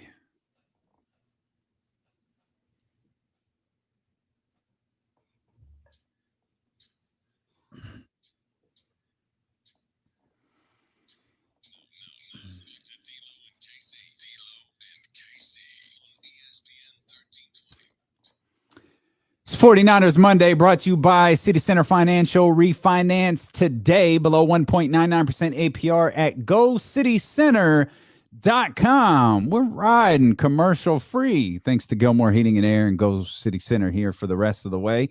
If you want to get in on, I think Jason Jones is going to join us any minute. We're not exactly sure how, if he's going to jump on the video stream, maybe he's going to jump in on the phone. We're not really sure. We'll figure it all out together. We're all figured out together. He was touch and go both ways. He said he's going to be here regardless, but he said, I'm trying to make some things happen where we can be how we normally are, but just trying to figure it out. Jason always got a little heat too, so he always come with some fire, man. So I'm sure he's feeling good with his Raiders winning. His Dodgers team is falling apart. Not really sure about that. The Lakers lost a triple overtime game, and I did think about that. What James Ham said the other day, or what James Ham said the other day. I thought about this the other day of what James Ham said a moment ago. Got the Lakers tomorrow at G1C. Yeah. Man, I ain't interested in no repeat of what happened yesterday. But if you told me that could happen again, I wouldn't be surprised. Now, it's up to the Kings to make sure that doesn't happen, because I don't think the Lakers have the ability to inflict their will on someone right now. The Lakers, to me, are a lot like the Kings that you just described. Like, individually, they're phenomenal. We're talking 3 MVPs. Certainly Anthony Davis, an MVP candidate. I don't think he's won one, but you got LeBron and Russell. You got Carmelo Anthony. Certainly he has transitioned himself into a solid role player, but collectively they just haven't quite figured it out yet. Unlike the Kings, everyone's of the belief, the Lakers will finish, or they'll figure it out when it matters the most. All right. But they're, to me, a team that's really similar to the Kings. But a big difference is if the Lakers collectively can inflict their will on the Sacramento Kings tomorrow, LeBron's going to recognize that quick. Like, all right, fine, I'll do it. Right. If y'all ain't going to do it, I'll do it. There's no one when it sucks. Right. When the Lakers are down 11-0, LeBron was like, you know what? This isn't going any further. Unlike when the Kings are down 11-0, they come out of timeout and go down 20-0. Yeah. Although that's not exactly true. They've got to be ready, man. They've got to be ready to play tomorrow. The Kings. Of course. But I'm sure the Lakers will be ready to play. Speaking of, we bring in our man, Jason Jones of The Athletic. Jason, appreciate you being with us. As always, what were your thoughts on that triple overtime game with the Lakers and the Kings the other night? It was clearly a game neither team really wanted to win. I mean, that was some god-awful execution for like about 20 minutes. I mean, the Lakers show why they have their record and the Kings show why they have theirs. But, and then it kind of shows you from the Kings' perspective that if everyone plays like that every night, they've always got a chance. But they're not going to do that every night. I mean, Buddy was like Buddy was on a, you guys should have taken me instead of Russell mission, and then he goes out there and did what he did in Memphis. So, I mean, it's kind of like the expected result, knowing this Kings team. I think they give the Lakers a game like that every year and then turn around and lose to a team that you think they can compete with. And that's what they did. But, yeah, it was, like I said, a lesson in how not to execute. Lakers didn't want to get rebounds. Kings don't get a shot off at the end of the second overtime. I was like, God, this thing just end. Like, this game just please end. It was a Dr. Naismith is not pleased.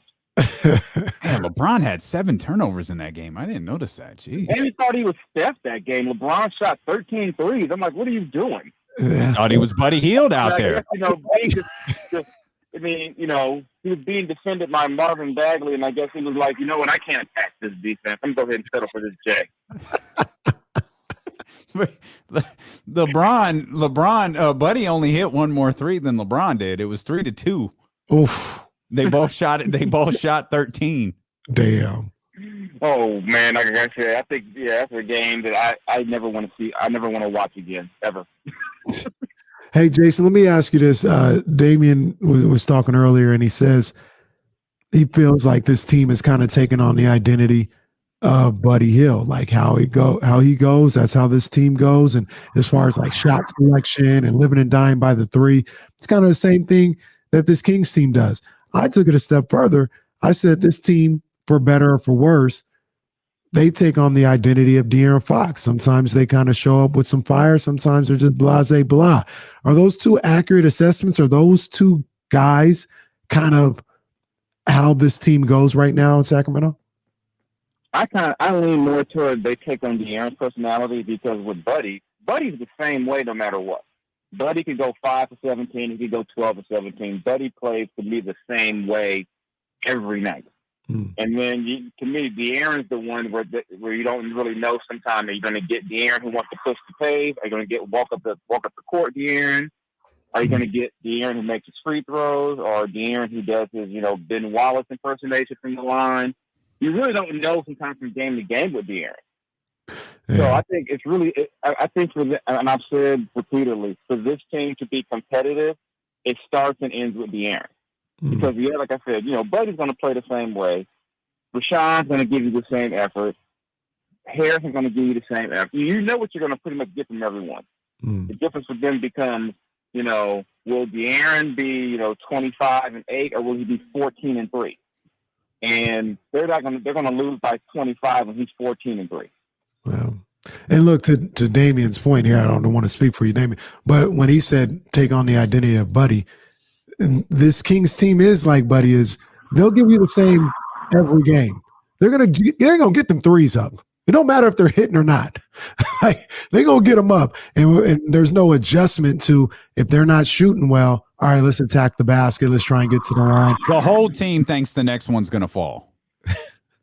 Oh yeah, definitely. I mean, this is what they're going to do. They're just going to, it's almost like you got to accept it.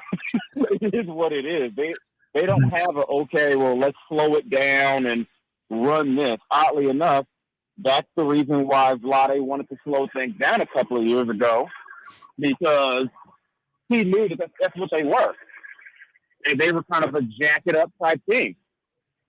But I don't know what they do. I mean, the alternative is De'Aaron going to the hole more, but they've changed all these rules. Guys aren't getting the calls, and De'Aaron wasn't getting James Harden calls to begin with. Yeah. So I just don't know what they can really do except play the way they play. Because it's funny, when Alvin takes over, everyone's expecting these great changes, and Alvin sounds just like Luke. Yeah. And to me, that was, I just found it to be kind of funny. It was because everyone thought, we got a new coach who's going to be so different. No, this team is what it is. Can you pinpoint? Sorry, Jason. Can you pinpoint why? Because you were talking about De'Aaron's inaccuracies, like why he is so inaccurate. Why he goes from, obviously this was a triple overtime game, but he had 32 shot attempts in that game, and you can easily pull up a box score from any point in the season where he'll have like 12. The Kings have tried to figure that out for 4 or 5 years. There really is no reason, and De'Aaron will tell you, I don't know sometimes. I'm just not aggressive. And I think about a green light. People think Buddy has a green light. I think if De'Aaron shot the ball 25 times a night, Alvin would have no problem with that. Yeah.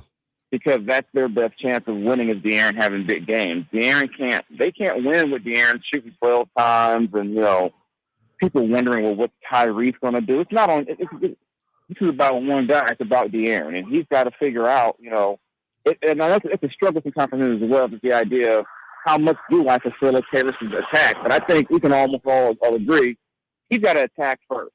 Attack, and let everything else sort itself out, which is why I think a couple of years ago that whole pairing with Boogie worked, because Boogie allowed him to attack, and Boogie said, I'll facilitate.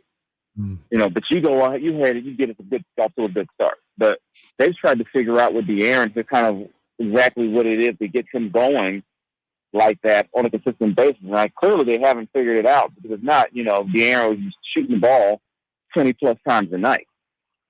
Does De'Aaron look like, you've seen him his whole career, does he look like a different type of player than he did a couple years ago? Like he does to me, but he's not really explosive.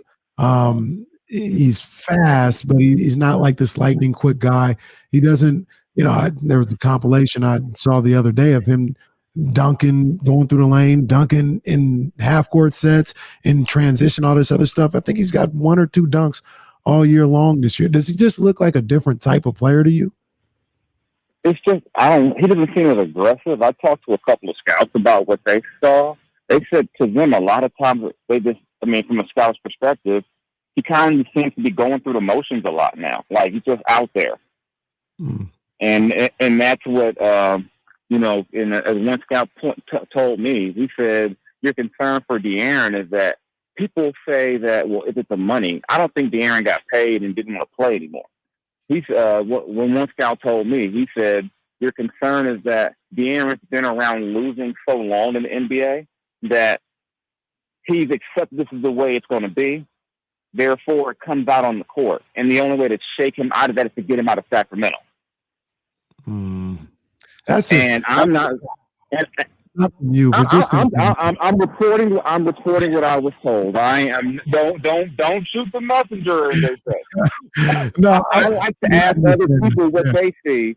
And and they said they do believe that sometimes guys like young guys can be in a situation so long, so it's like, you know what? Hey, I'm still the man here. They're not going to get rid of me, or maybe But hey, this is kind of how I play now. And really, what's the repercussion? I mean, I know people say they're tired of losing, but really all De'Aaron knows is Sacramento. And I've talked to more than one guy who's been in Sacramento who've told me that it took them getting out of Sacramento to kind of understand, hey, this ain't the way it's supposed to be. You do wonder. I do wonder to a degree if the situation is worn on him at all mentally, because a lot of these guys come into the league, their whole lives they've won. High school, even if it's a year of college, they won in college. And now, I mean, they can't get over the hump in Sacramento. So I do wonder if that's part of it. Like I said, I'm not excusing everything. Excuse me, I got some dogs outside, but they're coming for you. Be careful, Jason. Yeah, King, that's your ass, Mr. Postman. Yeah, that's a dog named De'Aaron mad at me right now. Somebody, but I mean, I think you can't. I don't want to say that give him an excuse, but I do kind of wonder about all that. But then again, I saw guys like Isaiah Thomas and DeMarcus play through all that and still look like they wanted to win. So, could it be part of it? Yeah. But is it a complete reason? No. And who knows? And also, we don't know what's going on in guys' personal lives. We might find out a year from now De'Aaron's going to something really bad at home, or with his family. We don't know, but it's definitely not the best look for him right now. When you've got more than when I've got multiple people around the league basically saying it looks like De'Aaron doesn't give a damn. And I mean, and then and then you couple that with some of the comments, kind of his tone after some of the games and all that. It's just not a really good look for him in the first year of a max deal. And like I said, to me, De'Aaron's a very smart guy. He understands all that. That's why I kind of wonder what else could be going on to where it's like, where so many people look at him and think, wow, if he's trying to force his way out, like, why is he playing this way? And I only speak from that from what people around the league have said to me about when they watch De'Aaron play right now. He had 30 against, I would say the 30 against the Lakers or 32 was probably the first time where you'd say he had a big scoring night that affected winning. Yeah. He had 30 or 37 against the Spurs. They were getting destroyed that game. So, he had a big shot. And was one of the, I can't remember which OT it was because there were like 9 of them, but he hit that big shot, in a regulation, I think it was, hit a big shot in one of the OTs. He started looking like himself. And then I think what everyone was hoping was that he then go to Memphis and say, there's no John Morant. Watch this. Instead, you get the, Desmond Bain show and Dylan Brooks. So Dylan Brooks, I think Dylan Brooks' whole contract is based off of him to splicing up Kings footage. I've never seen him play bad against the Kings. I mean, it seems like every time I watch him play, I'm like, how do you go in the second round? He's like a 25-point a game guy against the Kings, it feels like. Like he just says, oh, the Kings are here? I'm like, did they do something to you, man? Did they promise you a first round spot? Like, it's like personal with him, man. It's something to watch. And I think everyone was probably hoping that, De'Aaron can build on that Laker game. But then again, the way the Lakers play defense, I think you can really build on anything that's playing against them right now. Jason Jones of The Athletic with us. We're talking Kings, but it's a 49ers Monday brought to you by Gilmore Heating, Air, and Plumbing. Right now, Gilmore is offering Niner fans a $49 furnace safety inspection. Just mention this ad. You get more with Gilmore. What are you working on at what's the next piece that's about to drop over at The Athletic? You gonna do something on Virgil? What you gonna do next? Well, next one actually got coming out tomorrow. It's about Bob McAdoo. I talked to Bob for about an hour a couple of weeks ago, and he's one of the coolest dudes I've ever talked to. I mean, it was like, just hanging out with you. with one of the OGs and him just dropping gems on you. So I talked, so I've got that coming. Working on stuff about a little wine industry stuff, stuff out of UC Davis, keeping it local. All right. Doing some wine, I'm diversifying a little bit. Might be doing some more shoe stuff, Got a few things I'm, looking at, and still, looking at some other basketball stuff, that I've been working on. So yeah, it's been fun, kind of being a little diverse, looking at different stuff, tackling some, looking at some different things, So I'm having fun with it. I'm still, keeping tabs on the Kings. And like I said, because people still call me all about them. So I still keep tabs on the Kings and, check in with everybody, see how everybody's doing. Still got a lot of friends over there, even though a lot of fans believe I hate everyone there. I still got a lot of people, in fact, the Kings I want to see do well, which is why it was kind of just, for me, it was just disheartening to know how hard people I know there work to go out there and lay the egg they laid yesterday. Yeah. Never a good thing. But I mean, I know you're, for the culture and you're doing everything over there at the Athletic. Do we get a long, lengthy piece on self-defense guy? Oh man, that self-defense guy, I'm trying to get some people killed. Bruh, is that a word? That's a joke, right? Or is this for real? Serious. It's gotta be a joke. There's no way that dude can be real. There's no way that you're telling people someone's got something to the back of your head. What you do. I mean, someone's gonna try it, so just because hey, this is what people do. If it's on the internet, it must be real. So let me go ahead and see if I get in the situation. Yeah, that guy has all the solutions to nothing, and I enjoy watching the videos though. I certainly enjoy watching the videos, but I would not recommend taking that guy's advice. But I'm sure somewhere in America, someone is saying, I hope someone tries me because I watch those videos. And it's fun when they try me. The one where he showed you how to get away from getting jumped, where you just kind of walk around and slap people. Or what about the one where he said the two guys got to break up a fight? You squeeze both of their heads together, and they will. And then you disarm the least threatening of the two. I was like, what? And then there's the one about if you're getting carjacked, about how to drive away. I don't know why more people didn't think of that. If someone sticks a gun in the car, why don't you just drive off? Like, I don't know why people hadn't thought of that. I feel like dude woke up and said, let me prove to you how stupid people are. Watch them fall for this. Yeah, and then I mean, just look at 2021. We've had one thing every month. I mean, somebody used Gorilla Glue for their hair, for God's sake. So this guy he's not even in the top 10 of wild things we've seen in 2021. This wasn't like Derek Jackson getting caught cheating after he spent his whole career dry snitching on men. Oh man, where do we find this stuff, man? That's what I want to know. I think we're all bored. It's the black internet.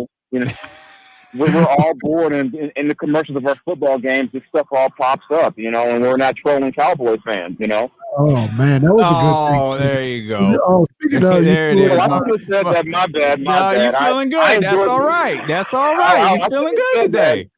That's all right. I just said that about them. There's some nice people in Dallas, but they have some very annoying football fans.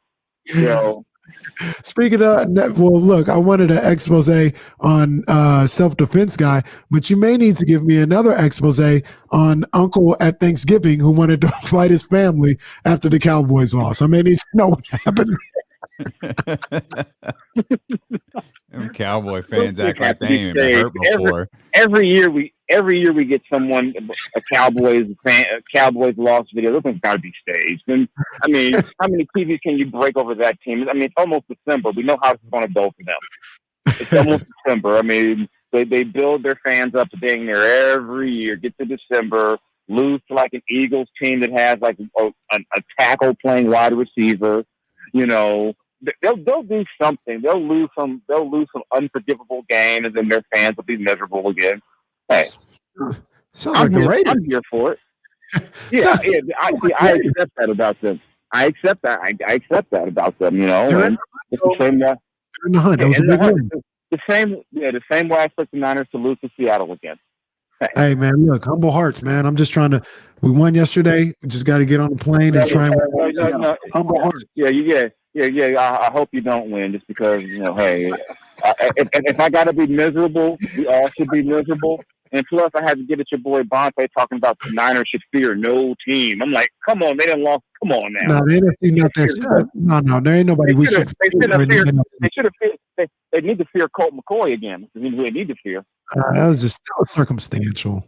2, 6, and 5 teams. Whatever. That was circumstantial. Whatever. Hey, I'm not. Next week, Colt McCoy got one. Nobody's scared of the Niners. You didn't say they were. I'm just saying nobody's scared. The NFC is pretty wide open, man. Yeah, but like I said, I just love Niner fan too, because you go down and you beat Jacksonville and you come back and now it's on. Now you beat Kirk Cousins. Oh yeah. Can't even line up under center. The quest for six is back on. We beat the Jaguars and Kirk Cousins. Oh yeah, it's on now. Hey, man, here they go again. It's just one day at a time, one game at a time. Real quick, Jay, before Kenny over here stacking days. Just stacking days. You guys will be hating Kyle Shanahan in a week or two again. We know how this cycle goes. I never hated Kyle Shanahan. Hey, Jason, I got to ask you. Hot stove. Any concern about Scherzer and Seager leaving the Dodgers? I mean, I figured Seager would be gone anyway. And if the price tag for Scherzer, I mean, for that price tag, I don't care. I don't care how much money the Dodgers have. You can't drop $43.5 million on 30-something-year-old Matt Scherzer and then drop another 30-something million on Seager. To me, if you're going to pay him that money, he's got to be an elite shortstop hitting and fielding. And as much as I love Corey, we saw against the Braves, he's not an elite fielder. That's not, you're not going to drop that much money if you're it sucks that you gave up so many prospects to get Scherzer, but hey, you still got Trey Young, not Trey Young, Trey Turner. I did that earlier too. Trey Young, if they had Trey Young, that'd be a problem. I called him Trey Thompson, actually. That's what I called him, Trey Thompson. Okay. That Trey as well. We got so many Treys now. I mean, back in the day, Trey was an unusual name. Now everybody, it don't matter what race you are, you can be Trey. It used to be just Trey from Boys in the Hood. Now, right? That's the Trey I knew. I mean, because trust me, when I saw Trey Turner, I did not think that was going to be Trey Turner when I saw him. Yeah. Taylor Jenkins. Another one, I was like, who's that guy? That's gotta be, doggone, the video guy. Oh, that's Taylor. And what was the other man, Rod Brown, the man who could play for the Knicks? What?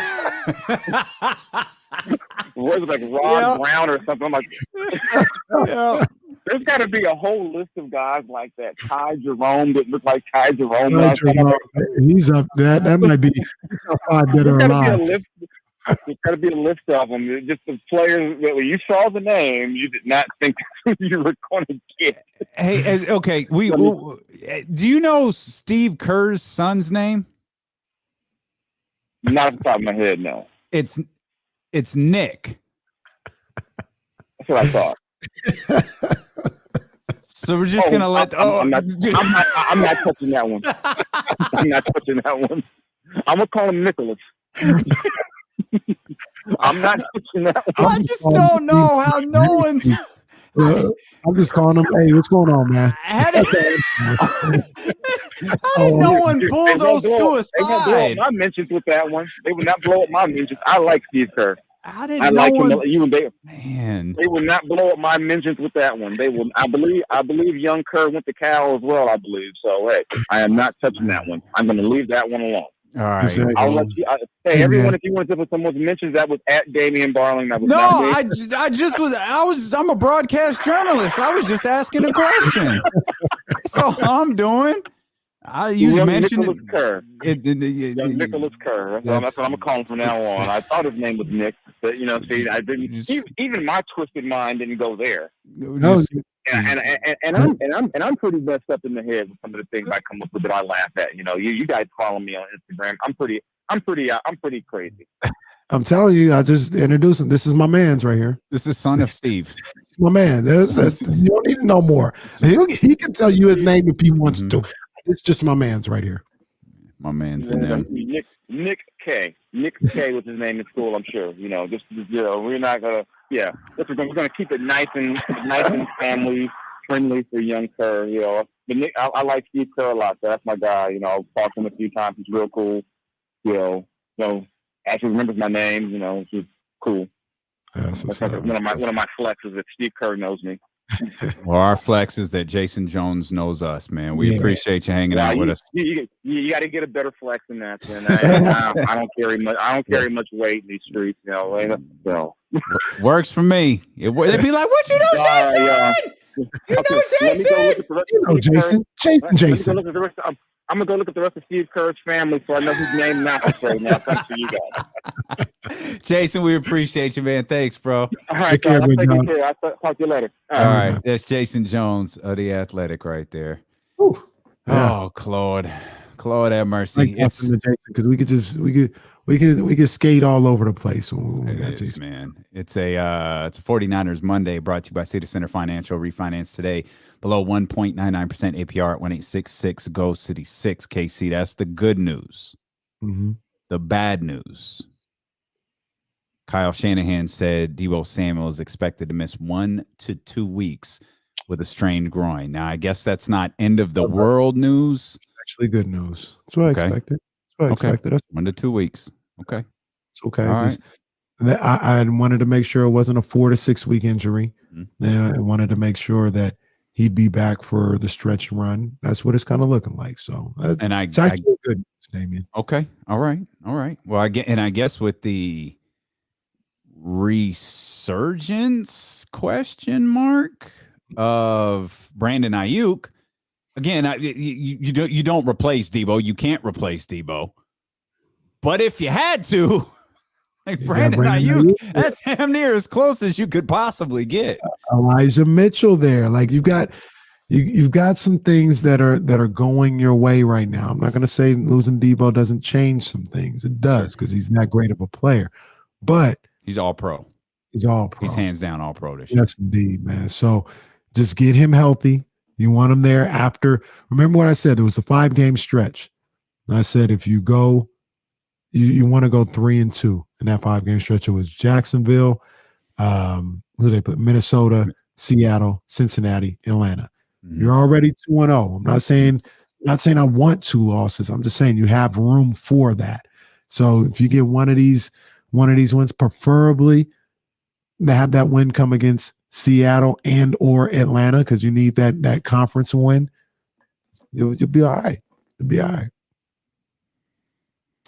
Looking over some notes that Will Z sent me.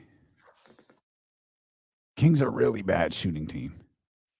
I think so. Really, really bad.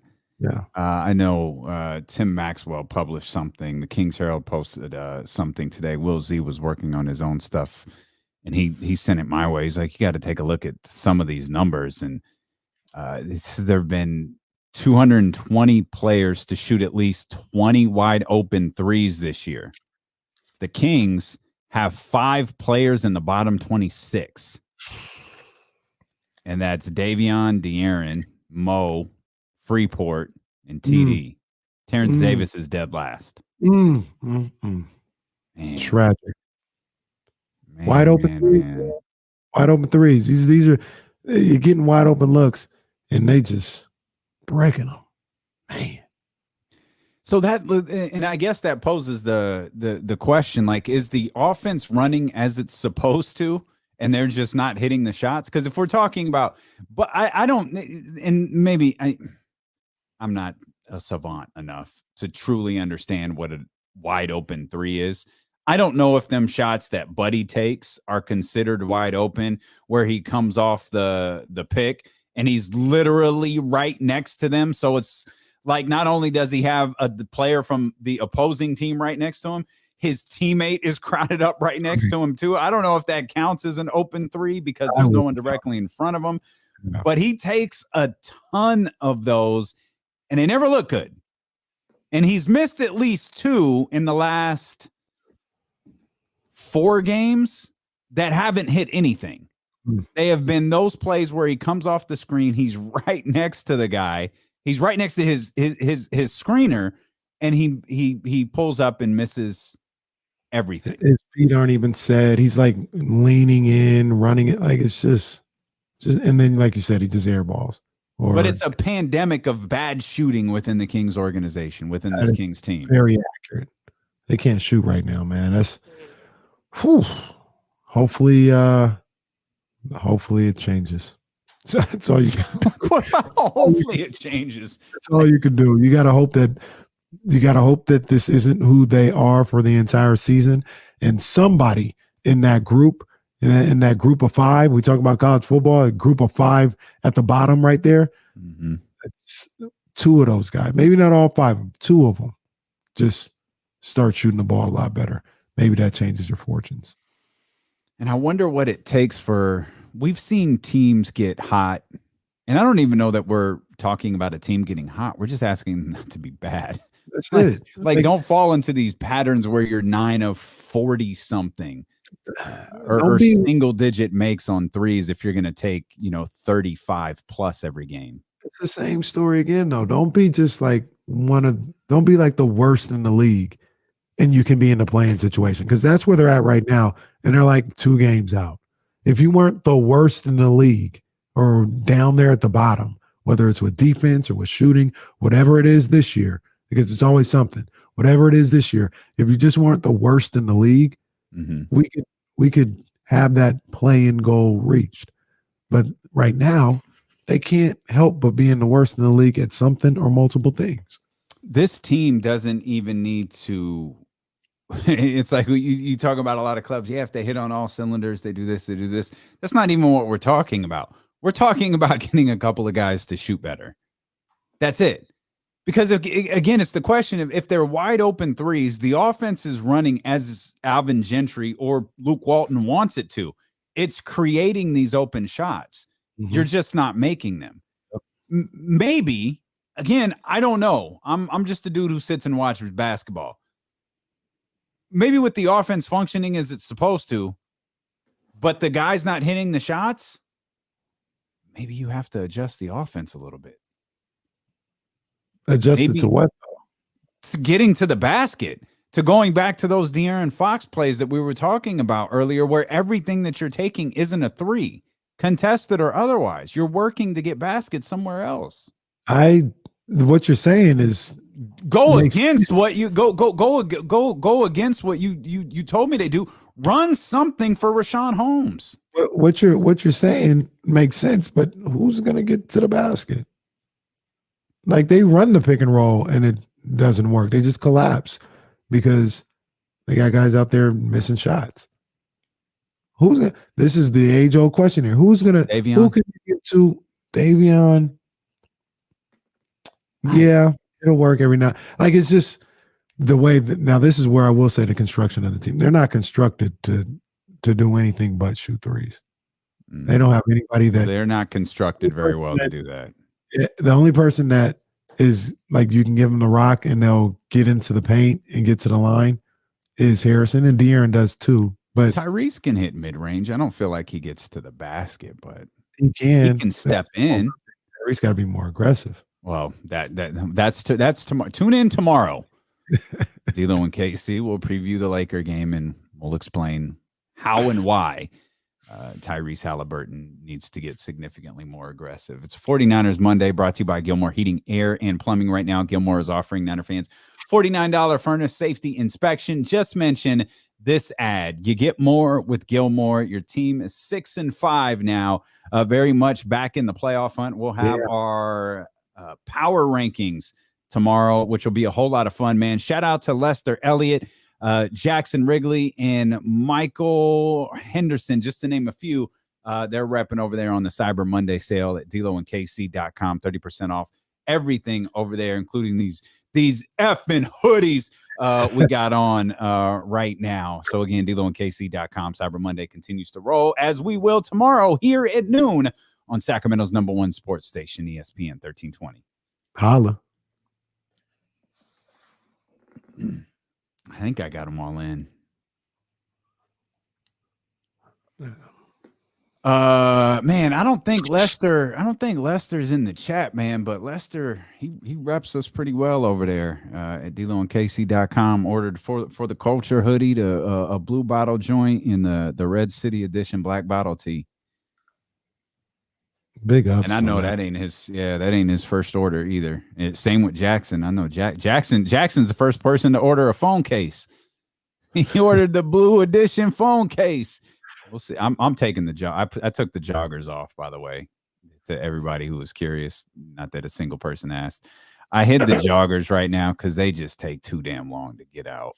I think we have at least one person who's on like week number 4 waiting for these things to arrive. And that's an exhausting conversation to have over and over and over again. Though I understand you shouldn't have to wait a month for it, but it takes a long ass time. I can still order them, but I just don't have them on the website. Those will have to be special requests. Order coming tonight, James. I've been writing down today, trying to get everybody's size, what they want, all that other stuff. So that'll be coming today. I have a nice little, yeah. Gotta figure out a way if we could do bulk orders. Hey, big up to John Poles. You know what I'm saying? The Niners are trash without Debo. I got that down here on 11/29. And this you just made the list, John. Look, this is from the John Ramsey saying about John Poles speaking facts. I love when Ramsey talks. I love when Ramsey talks. What last thing Ramsey said? Oh, on 11/16 at 1:40 p.m. Ramsey, Vikings are going to scrape the 49ers. Oh my. Ramsey, you just keep co-signing, you just keep talking, baby. Because we doing great things here. Whenever Ramsey opens his mouth, it's always good, baby. It's always good. So John Bull, I appreciate you. John Bull, he learned his lesson early, you know, when he started speaking, and then that came back around to bite him. So John Bull is just kind of chill, just letting things play out. I don't know what's going to happen. You know what I'm saying? I don't know what's going to happen. We're just going to try and play hard. But I know Ramsey every week get on here talking. He said the Bears are going to scrape us. He said the Rams is going to scrape us. He said the Vikings are going to scrape us. I pray. Ramsey, please get on here and tell us how the Seahawks are going to destroy the 49ers. I will write it down. I will have you quoted. And I'm just going to watch the game. That's all. I'm just going to watch the game. I think Ramsey woke up with the realization his coach is going to Oklahoma here pretty soon. Oh, man. Michael, appreciate the order, man. Thanks, Brody. Michael. I got to believe that was you. Just that's a funny mention of Michael. Right yeah. That's pretty funny. Yeah, that's solid. There you go. I'm with this. Move on from that, dude. This is true. KC got them CVS receipts. I don't say nothing. I don't predict nothing. You know, I just look. I just watch. That's all I do. That's right. The game. You know what I mean? Hearts. That's my bad. I miss you. I keep messing you up. We haven't won 3 games in a row. We just won 1 game. That's it. We just won 1 game, and you got another game next week. Trying to go 1-0 every week. Humble Hearts. That's what we're trying to do. That's it. No, say it, Ramsey. Say it. Don't step around it. Say it, please. I've got the pen loaded.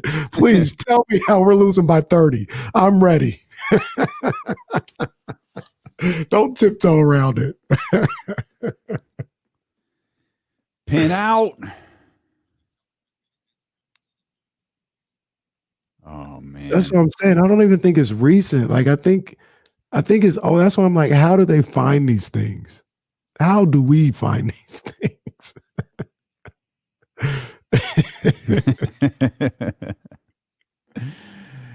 Oh man. Hey, yeah, we can talk about it tomorrow. I don't want to waste content. Okay. Well, here we go. That's quotable. I'll put it on here. Well, it's John, though. You already got John, don't you? Yeah, you can have multiple quotes. It's all good. Okay. Russ owns the Niners. Okay. All right.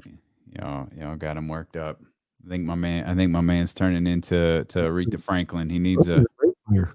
He's a great player. Hall of Famer. What's up, Megan? Oh, I think Megan just got the joint that I'm wearing. Oh no, she got the regular one. She didn't get the Lux one. Appreciate you, Megan. Shout out, Megan. 30% off. Let's go. All right. Let's get out of here. I got some stuff to read. Kenny needs some food. That's why he's getting a little he's getting a little spicy, so he needs some food. Appreciate y'all for being with us. Hopefully you'll be back tomorrow. Yeah, you know what it is, man. Let's go. That is fire. It's up there. It's up there. DLoKC.com. All right, y'all. Have a great rest of your day, and we will see you tomorrow. We got to get them a round of applause for those fucking hoodies they got. There you go.